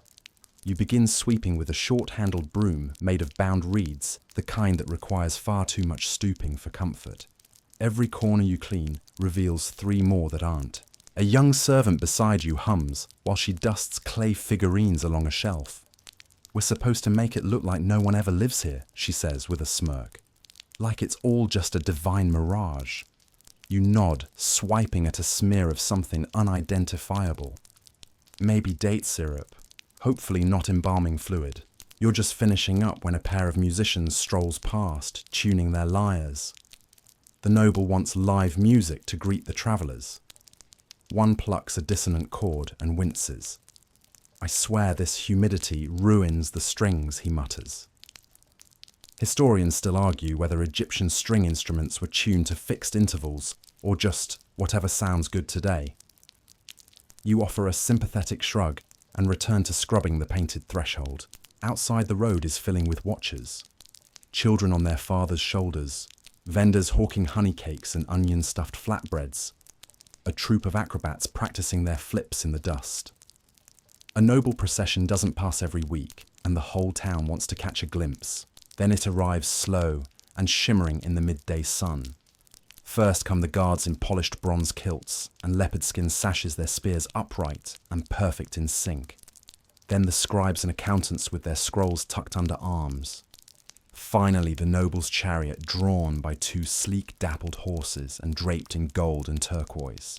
He sits stiffly in the chariot, wearing enough jewellery to bankroll your entire village. Behind him, a line of gift-bearers carries offerings, ivory combs, bolts of dyed linen baskets of figs and pomegranates, a startled-looking monkey tied with a red ribbon. A child next to you gasps. That's real lapis on his collar. You squint. It might be. It also might be blue-painted clay. Either way, it's working. Just when you think it's all over, a fan-bearer trips over a loose paving stone and face-plants his giant ostrich feather fan, launching into the air like a confused bird. There's a collective gasp. For a breathless second, even the noble looks startled. Then laughter first from the crowd, then from the chariot. The noble waves it off. Leave him. He adds character. And just like that, the moment passes. Later, while helping dismantle the canopy that shaded the estate courtyard, someone mentions that the noble is on his way to request favour at a temple in Thebes. He's trying to gain a priesthood for his son, they whisper, or a military commission. Depends on who you ask. Or maybe both. Another servant chimes in. Why choose between blessings and bodyguards? Everyone nods sagely. Politics in ancient Egypt are a winding canal. You never know where the current will take you, but it always smells faintly of fish. You're allowed a short break after the guests leave, and you collapse on a stone bench near a small garden. The estate's gardener, an older man with a face like sun-dried linen, hands you a piece of melon. It's overripe, but sweet. You know, he says, this garden was once part of the original noble house under Amenhotep. Some say the mango trees are descended from sacred groves. You take a bite. It tastes like sweaty sugar and legacy. You ask him if the nobles really live so differently. He laughs. They wear more makeup and don't carry buckets, but they still sweat when the sun's high, and they still snore when they sleep. So, he gestures with a calloused hand. Not that different. Later that evening, you're given the honour or punishment of helping inventory the noble's wine cellar. You descend into a cool, dim chamber lined with tall amphorae, each sealed with clay stoppers and labelled with red ochre symbols. You crack one open and inhale. Fermented date wine. Thick, aromatic, and strong enough to turn your vision sideways if you're not careful. A scribe counts each jar meticulously, muttering as he scratches notes into a wooden board. 37 jars. But one is missing. He peers at you over his stylus. You didn't. You hold up your hands. I didn't even look at them funny. He grunts. Probably miscounted. Or maybe the fan-bearer needed a drink. The sun has long dipped behind the hills when you're finally released. As you walk home, the streets still echo with leftover laughter and scraps of music. A group of children chases each other through the dark, their feet pattering like papyrus rustling in the wind. You pass the estate one last time. A single lamp burns in a high window. Maybe the noble son is already being taught how to pray with precision, how to lead with style, how to not trip over his own sandals during a ceremony. And you drag your tired self back to your tiny house, wash the noble smell off your skin, and flop onto your mat. You've lived a whole life in one day again. And tomorrow, who knows? Maybe you'll be hauling bricks for a tomb, or making bread shaped like little hippos, or standing in the back of a crowd watching history pretend it's not made of people just like you. Morning creeps in with the thrum of insects, and a breeze that stirs the rushes outside your home. Your back cracks as you sit up. The mat you sleep on has all the give of a sun-baked brick. Breakfast is half a dried fig and a chunk of bread hard enough to chip a tooth. You soak it in water first. This is not a luxury, it's dental survival. Today is tomb work. Not pyramid tomb, though. You're far too mortal and underpaid for that. This is a mid-tier affair, a rock-cut tomb nestled into the cliffs west of the Nile. It's for a mid-level priest who wants to be remembered with just the right balance of reverence and affordable symbolism. You get assigned to help the plasterers and painters, not because you're trained, but because you're breathing. You trudge across dusty paths through fields already shimmering with heat, past donkeys loaded with baskets of limestone chips. The tomb entrance is small and rectangular, hewn directly into a hillside. Inside, it's surprisingly cool. Torches sputter along the walls, casting long shadows over half-finished paintings. One wall shows the priest offering food to Osiris, the god of the underworld. Another features a banquet scene. You watch as a young painter balances a reed brush delicately between thumb and finger, outlining a duck with a single confident stroke. It's oddly hypnotic. Don't blink, he says, without looking at you. If you mess up the eye, the soul gets mad. You nod solemnly. That checks out. Your job: grind pigments, crushed minerals and plant dyes mixed with gum arabic and spit, yes, actual spit. You squat beside a row of pigment bowls, red ochre for skin, blue frit for collars, black charcoal for outlines. Your fingers are permanently stained now. You could be mistaken for part of the mural if you sat still long enough. The work is slow, repetitive, and somehow soothing. You fall into a rhythm, grind, stir, swipe, repeat. Occasionally someone hums a tune about beer or birds, the kind of song that's existed for centuries and never needed rewriting. Historians still argue whether some of these work songs carried hidden meanings, or were just ways to pass time without cursing the overseer. Either way, they keep your mind from wandering too far into the shadowy corners of this future tomb. During a break, you wander to the back of the tomb. A figure lies on a pallet wrapped in linen. The priest, sort of. It's a practice mummy, not a real body, but a dummy used to plan the layout of the burial chamber. You nudge it. It tips sideways like a lazy log. Someone scrawled Hotep the dummy on its chest in charcoal. Subtle. You're joined by the tomb scribe, a wiry man with a permanent ink smudge on his temple. They say if you spell a name wrong in a tomb, he whispers, you curse the soul for eternity. You glance back at Hotep the dummy. So, you ask, he's doomed. The scribe shrugs. Only in practice. You both snort. The joke would land better if the air didn't smell faintly of death and mildew. Lunch is lentils wrapped in a cabbage leaf and a swig of date beer. You sit on a low stone bench and watch as a team of workers rolls a large sarcophagus shell down the slope on wooden sledges.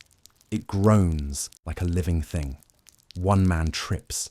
The whole group yells. Fortunately, nothing cracks except nerves.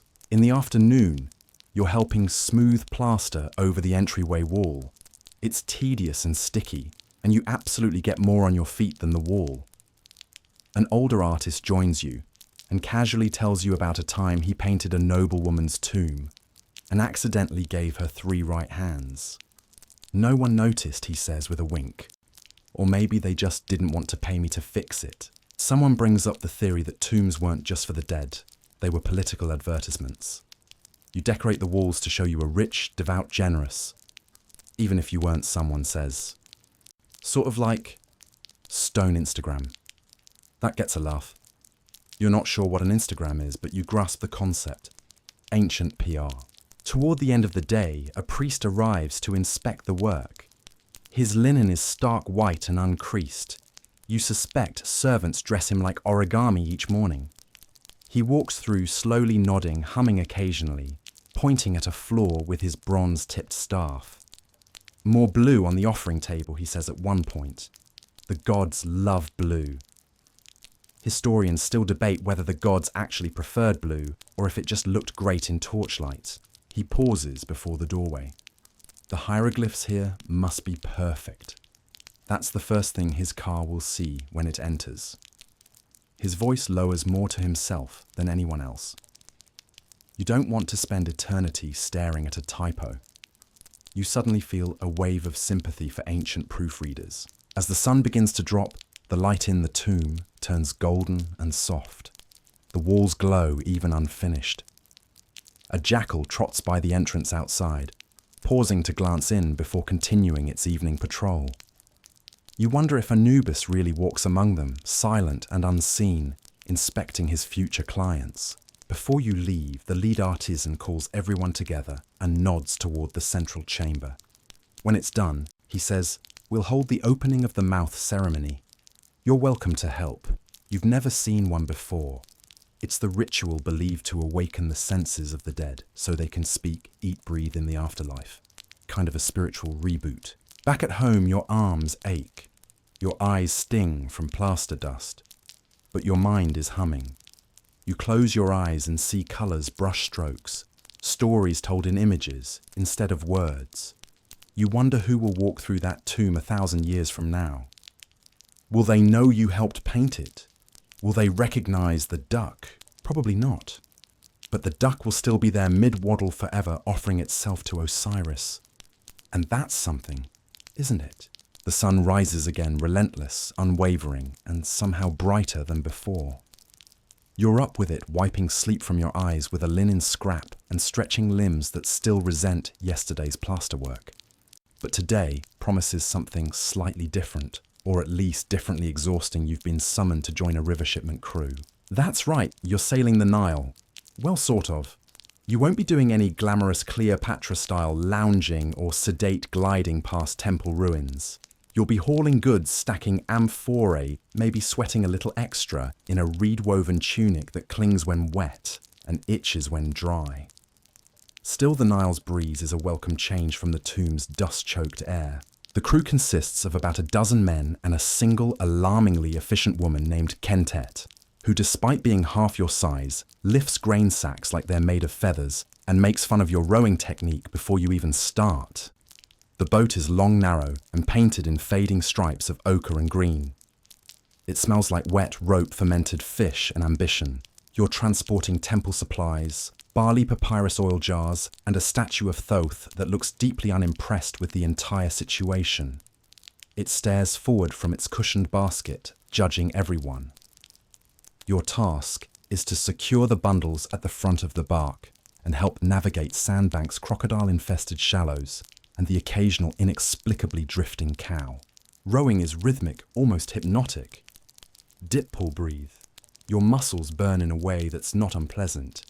You spot ibis birds stalking the shore hippos, blinking in slow motion from the reeds, and the distant shimmer of sun bouncing off temple spires. For a moment, it's easy to understand why the Nile was considered a god. It nourishes, it connects, it punishes if you get cocky. Halfway through the journey, the wind picks up and the crew hoists a square sail, patched so many times it looks like a quilted bedsheet. You sit near the stern eating dried dates and listening to a debate about whether river gods or temple priests deserve the better cuts of sacrificial meat. Historians still argue whether temple hierarchy determined food distribution or if it was more of a free-for-all blessed with ceremonial justification. A crew member old enough to remember when the Sphinx still had a nose tells you stories about failed voyages. One time he says we lost half the shipment to a hippopotamus. You laugh, assuming this is another Nile joke. No, seriously, he insists, eyes wide. That thing capsized a barge with one bump. Walked off with a whole basket of pomegranates. Ate like a god. A moment later, he pulls a string of hippo teeth from his satchel. Got these from his cousin. Lunch is rice with lentils and a sticky smear of honey on flatbread. You eat with your hands seated beside Kentet, who is expertly mending a broken oar with papyrus twine. They always break at the worst time, she mutters, tightening a knot with her teeth. You're not sure whether she's talking about oars or people. As you sail, you pass a funeral bark, headed in the opposite direction, heavily adorned silent, except for the faint ring of sistrum bells. It carries a linen-wrapped figure, arms crossed, eyes painted open. The living stare at the dead seem to look past you, and you wonder if there's a polite way to nod at a passing spirit. You dock just before sunset, mooring the boat beside a village granary. While others unload, you're sent to the scribe's post to confirm the shipment. The scribe is a teenage boy with an oversized wig and a stylus he twirls like a weapon. Sign here, he says, handing you a wax tablet and grinning as if he knows you don't know how. You scribble something halfway between your name and a small bird. Perfect, he mutters clearly, amused. Very interpretive. You think he'll erase it and start over, but he doesn't. He just nods, smirks, and logs it anyway. You make a mental note to practice your ducks and baskets later. With your duties done, you find a spot beneath a fig tree and let your body settle into the cool dirt. You watch the Nile glittering in the dying light and notice a crocodile slide silently beneath the surface. Another reminder that Egypt is beautiful and always watching.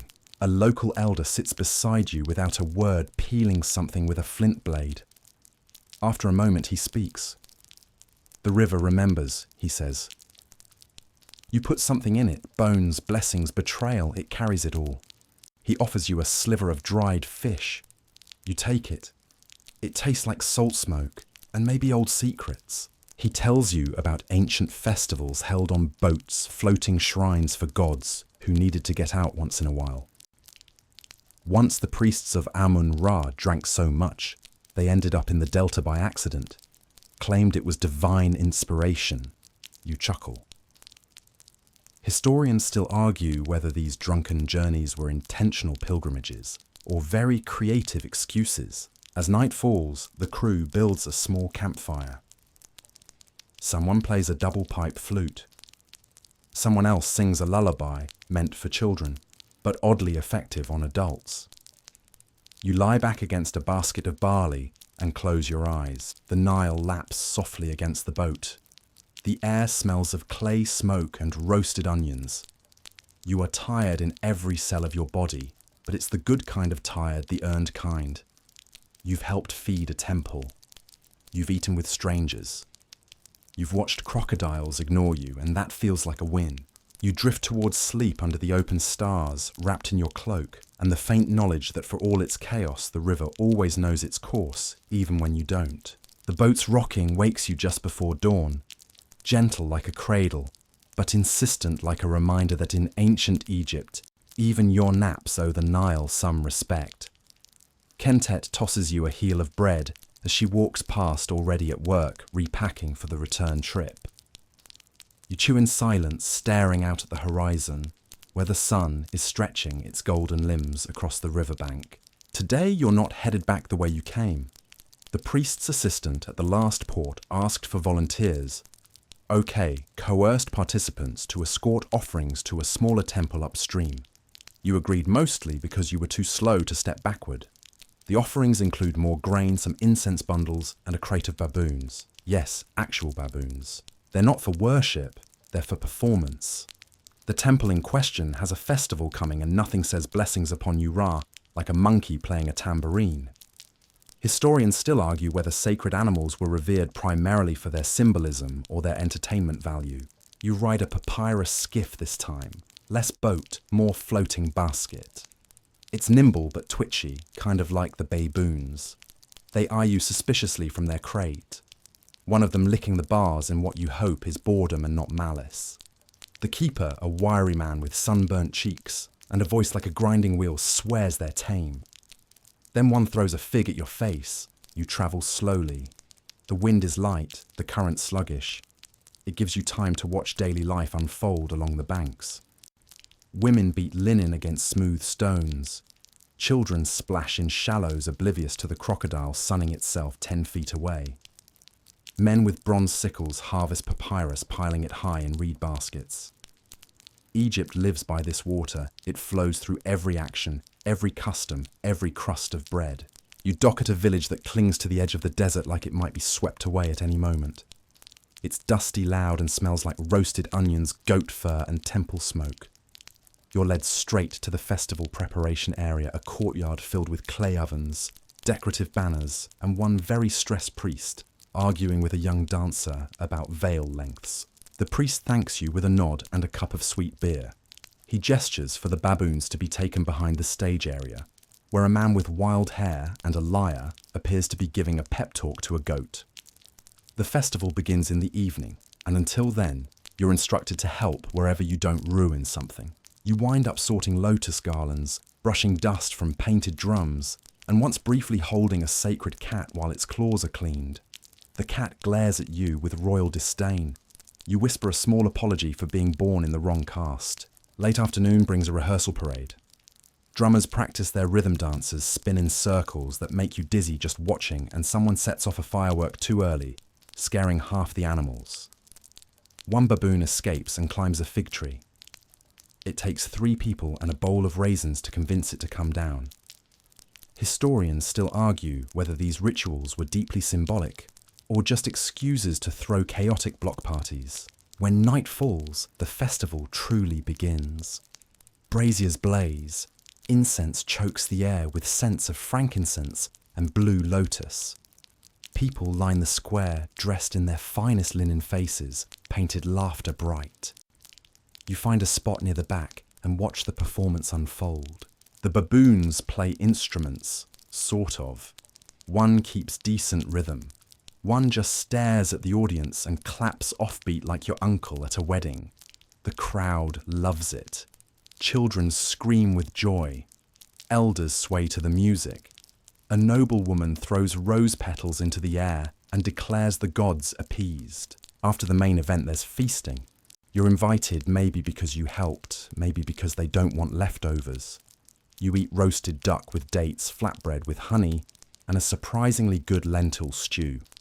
A woman with hennaed hands reads omens from spilled wine and tells you you'll travel far and never marry a scribe. You shrug. Could be worse. Later, someone pulls you into a circle dance. You trip on the second step and nearly elbow a priest in the ribs. He laughs, so it's fine. You end up dancing beside Kentet, who showed up late and immediately made fun of your 2 left feet. You dance like a man being chased by bees, she says, which is better than no dancing at all. As the fire burns lower, people begin lying back on mats, whispering stories under the stars. A storyteller with a booming voice recounts the tale of Set and Osiris, adding sound effects with a tambourine and a gourd. Children huddle close eyes wide, clutching each other's tunics. You fall asleep against a sun-warmed stone wall, the drumming still echoing in your ears. You dream of papyrus boats, tambourine-playing baboons, and sacred cats judging you from atop obelisks. You sleep deeply like a grain sack in a sealed tomb. In the morning, there is cleanup, so much cleanup. Ashes, wilted garlands, squashed fruit, and one very confused goat wandering the temple steps. You help sweep carry urns and gently coax the baboons back into their crate. One of them licks your hand before climbing in. You take it as forgiveness. Kentet says goodbye with a smirk. Don't fall in the river on the way home. You promise nothing. As you prepare to leave, the priest hands you a charm, a small scarab carved from blue stone. For your service, he says, and your patience with the monkeys. You tuck it into your belt, suddenly aware of how light you feel, how strangely proud. The return journey is quiet. No one talks much. The Nile carries you gently like a lullaby in liquid form. You lean against the rail, fingers trailing in the water, thinking about festivals, baboons, and how somehow, against all odds, you've survived another Egyptian day. Back on familiar soil, your feet crunch over dry reeds as you disembark once more at the village dock. It's early morning again, and already you can feel the sun pressing against your shoulders like a warm, annoyed cat. You stretch, yawn, and start walking with that stiff-legged shuffle of someone who has definitely slept too many nights on temple floors and papyrus mats. Your shoulders still remember the baboon crate. You've earned a few days of less hazardous duty, and your first task is something that at first glance sounds tame, helping a craftsman restore tomb carvings. Finally, you think something simple, something calm, but you should know better by now. The tomb is a short walk into the desert, its entrance half hidden beneath a slope of wind-blown sand. You duck into the passageway, instantly grateful for the cooler air. Torchlight flickers along the walls, revealing gods with ibis heads, jackal faces, and eyes that follow you no matter where you stand. Your new boss is named Many. He's wiry, barefoot, with flecks of paint in his eyebrows, and a voice that sounds like it's always mid-laugh. He gestures to a section of chipped hieroglyphs and tells you to start brushing gently with a reed whisk. You do. And within 20 minutes, your arm feels like it's trying to detach itself. Tomb restoration. It turns out is 10% artistry and 90% incredibly boring, delicate dustwork. You're removing centuries of grime, brushing off bat droppings, and trying not to breathe too deeply, because apparently ancient plaster dust and your lungs are not friends. Many hums while he works. He tells you how they mix paints with crushed minerals and egg white, how every colour in the tomb has meaning. Green for rebirth, red for power, blue for protection. Historians still argue whether tomb art was meant purely to guide the soul or also to serve as moral instruction for the living. As you keep brushing, you start to see the scene more clearly. A nobleman seated before an offering table, servants bearing bread jars of beer, and surprise, yet another goose. You wonder aloud how anyone had time to raise this many geese. Many just shrugs. We're stubborn people. And geese are loud, like gods maybe. After a break for a lunch of pickled onions and flatbread, your taste buds are no longer shocked. Just resigned, you go back to work on a different wall. This one is trickier. The plaster is flaking, the paint nearly gone. Many hands you a tiny brush and instructs you to apply a thin glue mixture. It smells like vinegar and disappointment. The goal is to stop further deterioration, but one wrong stroke, and you might erase history with your own fingers. No pressure. While waiting for one layer to dry, Many leads you deeper into the tomb. The corridor narrows. The air thickens. You duck under a stone lintel and step into a burial chamber. Here, the walls are lined with images of the afterlife, fields of reeds, sacred lakes, and creatures, half human, half crocodile. You spot Anubis tending to a mummy, and beside him the heart-weighing ceremony. One feather of Ma'at Many says can outweigh every lie you've ever told. You try not to think about that too hard. At the center of the chamber is the sarcophagus. It's massive stone and closed. No one intends to open it. The tomb's occupant has been dead longer than words like Monday have existed. Still, there's a hush in the room that keeps your voice to a whisper. The past may be buried, but it's not silent. You step closer to the painted figures. There's a dog-like deity snatching what looks like a snake from a flaming pool. It's oddly cartoonish. Historians still argue whether these scenes were meant to be literal or symbolic, or just the product of a priest with a wild imagination. A sudden sound, a papyrus scroll unrolling too fast, startles you. But it's just Many picking up his water flask. You laugh nervously. Tombs make the mind twitchy. That's probably why he always sings, keeps the silence at bay. By late afternoon, your shoulders are trembling with fatigue, your fingers stained with mineral dust. Many nods approvingly and says you can finish for the day. You thank him, legs jelly-like, and head back toward the light. Outside, the sun punches you in the face like an angry god. You squint, wipe sweat from your brow, and trudge back toward the village. Along the way, a group of children runs past you, tossing a palm fiber ball and shrieking with delight. One of them nearly bowls you over. You laugh and sidestep. Maybe the next task will involve less crouching. Wrong again. You're redirected by what you suspect is the ancient Egyptian version of an intern supervisor to the village potter. The goal: collect new ceremonial vessels. The catch: carry them from the kiln to the scribe's house without dropping any. You have the balance of a dizzy goat and the dexterity of a sleep-deprived beetle. The pots are beautiful though, swirled with ochre and deep black. They're shaped like tiny jars for perfume, flat bowls for offerings, and large amphorae that would hold oil or grain. Each one has a tiny flaw. Intentional, many once told you, because only gods can make perfect things. Which means, he added with a wink, we're doing everything right. You manage the delivery without catastrophe, though one pot does make a suspicious clink when you set it down. The scribe gives you a look, but says nothing. Maybe he's already replaced so many dropped jars that he doesn't bother scolding anymore. You end the day sitting by a well, chewing on a carob pod and letting your thoughts drift. A heron flies overhead. Someone nearby is playing a flute low and slow. Children are still shouting, but farther away now, muffled by distance and the rising wind. There's dust on your knees, papyrus in your sandals, sweat in places you didn't know had glands. You're exhausted, slightly sunburned, and definitely aware of muscles that weren't there last week. But somehow there's satisfaction in all this. You've helped restore a tomb, carried pottery, not dropped a single baboon this week. As the sky turns orange, the Nile catches the colour like molten gold. You stare at it until your eyes blur the image, softening like a painting left too long in the sun. Tomorrow will bring more work, probably more walking, and if history continues its pattern, some ridiculous twist you didn't see coming. But for now, in this stillness, you feel almost like you belong. You wake to the low rumble of a conch horn rising like a yawn from the belly of the earth.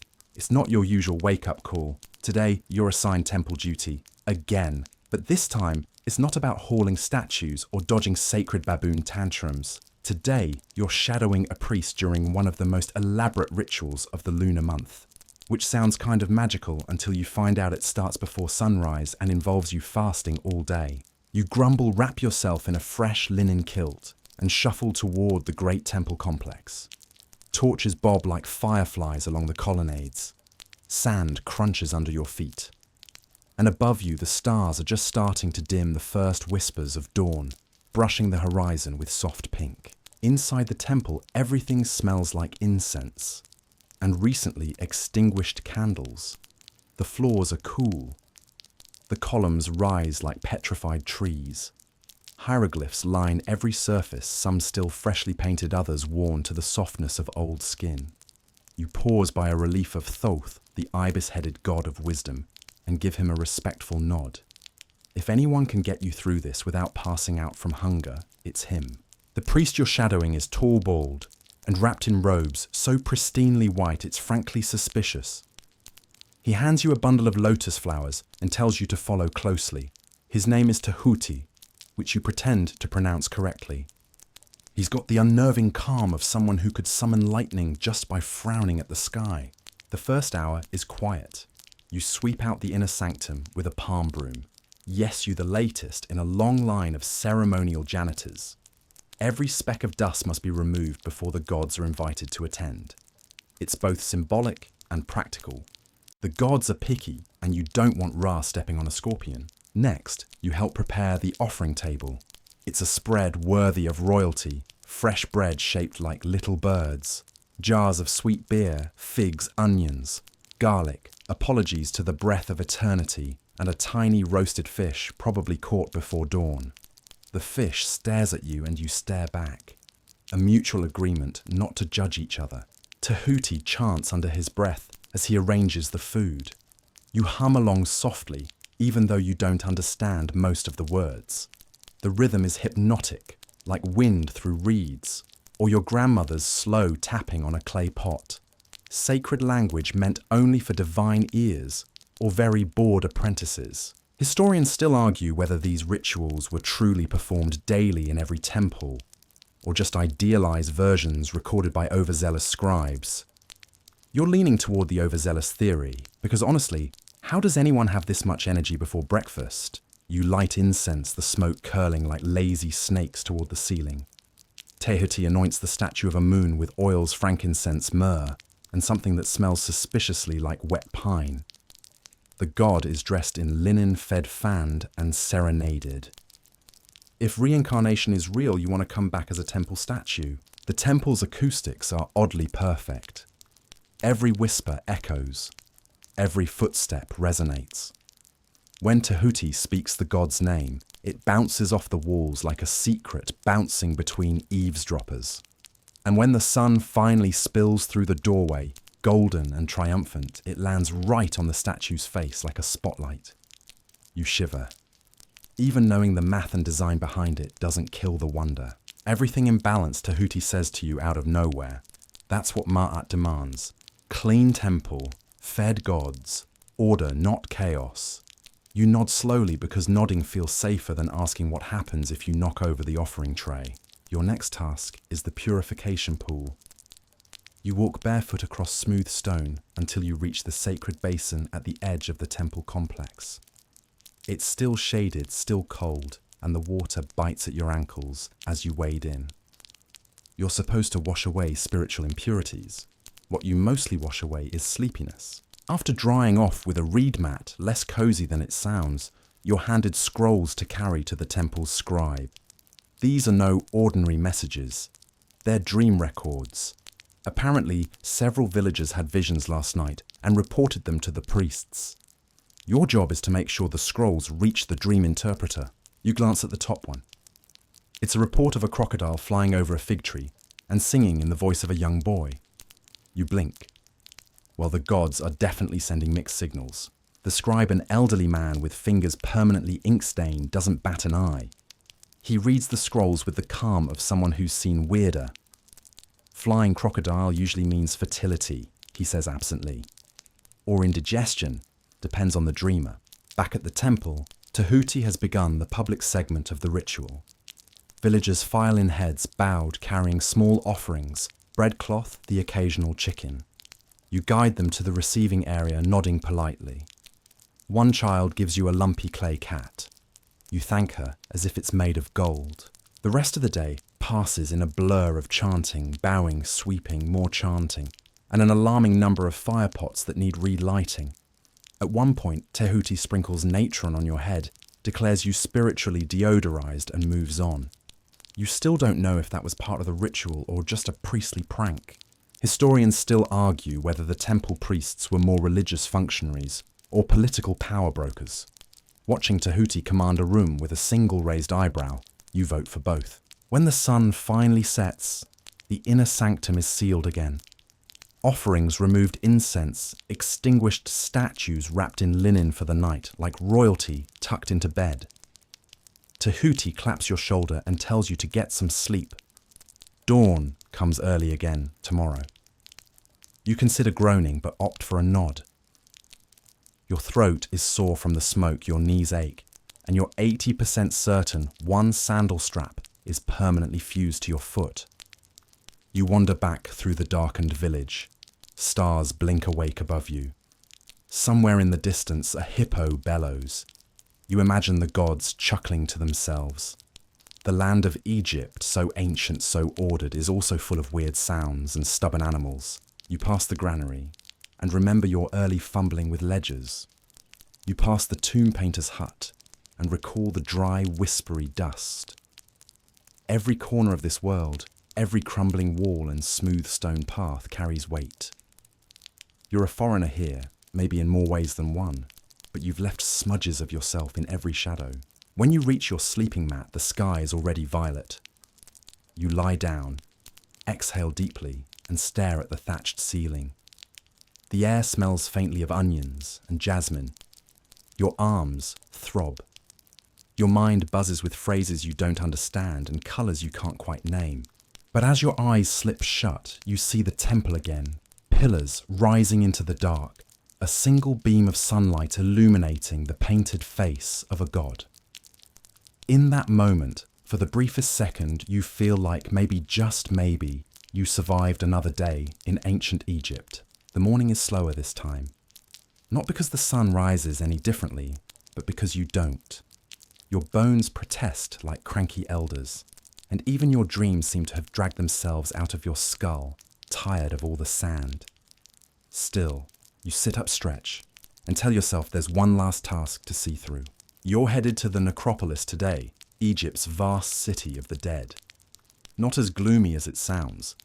At least not until you find out that your job isn't to mourn, but to assist in preparing someone else for their eternal slumber. Specifically, you're shadowing the embalmers.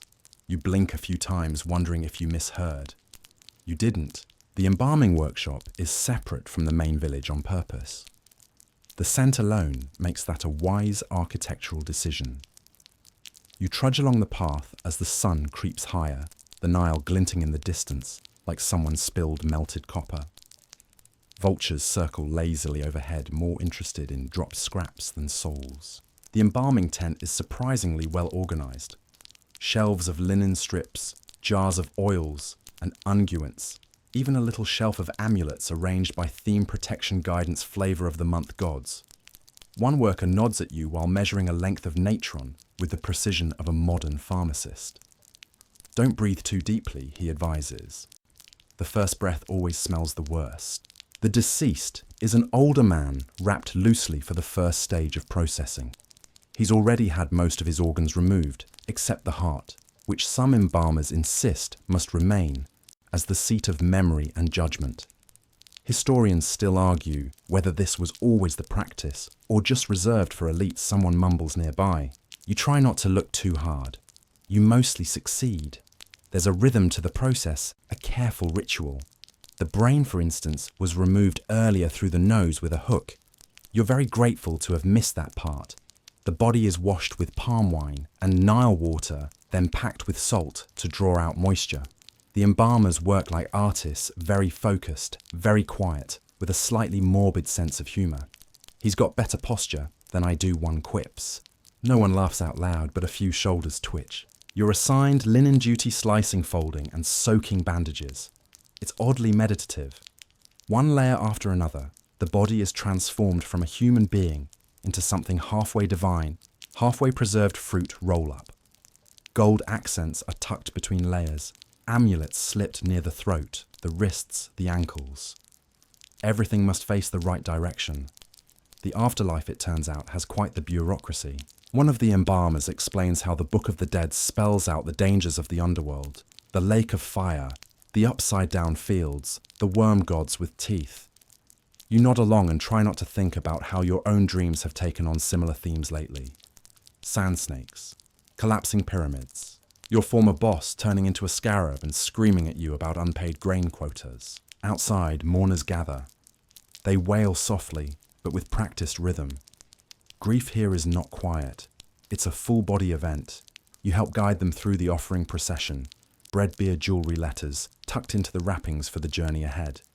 One child hands you a carved wooden hippo and asks if the man will see it again in the field of reeds. You say yes, mostly because you want that to be true. Eventually the mummy is sealed inside a wooden coffin, then a gilded case, then a stone sarcophagus. You assist in lowering it onto the sled that will carry it to the tomb. The journey is ceremonial, of course. Priests chant incense wafts, and someone beats a drum at what feels like an inconvenient tempo for walking. The tomb is modest, but artfully painted. Scenes of fishing, of music, of lotus fields where one never grows old. You take in every stroke, every colour, and realise you've walked through this story before in fragments painted on tomb walls, scribbled on papyrus, chiselled into temple columns. The story of trying to cheat death, or at least negotiate with it. As the tomb is sealed, there's a moment of eerie quiet. Not reverent exactly, more like the air holding its breath. You step back, watch the sand begin to cover the entrance again, and think about how many people have done this exact thing, standing at the edge of memory, trying to give someone else the best possible shot at immortality. Later that evening, back in the village, you find yourself seated around a fire. A few workers from the workshop sit nearby, quietly eating onions and lentils. Someone starts humming a lullaby. Another worker begins carving a small scarab from stone, smoothing the edges with rhythmic strokes. You're too tired to speak, too full of images, some beautiful, some odd, some deeply unsettling. One of the older workers glances your way and says, "You made it. Most don't last the week." You blink. You hadn't realized you'd passed some unspoken test, but apparently you have. You think back to your first day, nearly passing out in the midday sun, fumbling the names of the gods, panicking over how many goats made a decent tax. And now here you are, dust in your sandals, soot on your hands, memories in your head that don't feel entirely like your own. The sky turns from gold to lavender. A breeze whispers through the reeds. Somewhere in the distance a jackal howls, which is both ominous and weirdly comforting now. You close your eyes, not quite asleep, not quite awake, and listen to the wind moving through the ancient land, carrying stories, prayers, jokes, dust. You think of the tomb paintings, the carved prayers, the elaborate rituals, the way people tried so hard to preserve their lives, their loves, their cats. It wasn't just fear of death. It was love for life, for music, for laughter, for starlight on the Nile. And even if you're just passing through this world pretending to belong, maybe that's enough. Maybe memory is a kind of immortality too. And now, after all those footsteps through ancient sand, your journey slows. The air grows gentler, cooler, wrapped in soft shadow. The sounds of the temple fade, the echo of chants slipping into silence. The Nile's current becomes a distant whisper, like the hush of silk over stone. Your body, once heavy with tasks, now sinks gently into rest. Muscles loosen. Thoughts dissolve like mist. You've carried amphora memorized tax codes, wandered lost between statues older than language itself. You've watched gods eat offerings in morning light and followed funeral songs into the earth. All of it lingers but gently now, like the last shimmer of incense smoke before it disappears. Let your breath slow. Let each inhale carry away the dust of the day. Let each exhale anchor you in stillness. You are safe. You are whole. The world of ancient Egypt drifts behind your closed eyelids, golden and quiet. Statues stand guard in your dreams. The moon watches from above, kind and unblinking. You are not forgotten. In the stories you carried, in the images painted on your memory, you have become part of the myth. A humble visitor, yes, but a witness. A participant. You lived a day they would never have expected you to survive. But you did. So rest now, traveller. Let the field of reeds bloom beneath your thoughts. Let time itself slow. There is no more sun to chase, no more jars to fill. Only peace, only stillness, only sleep. Good night. End of script. Sweet dreams.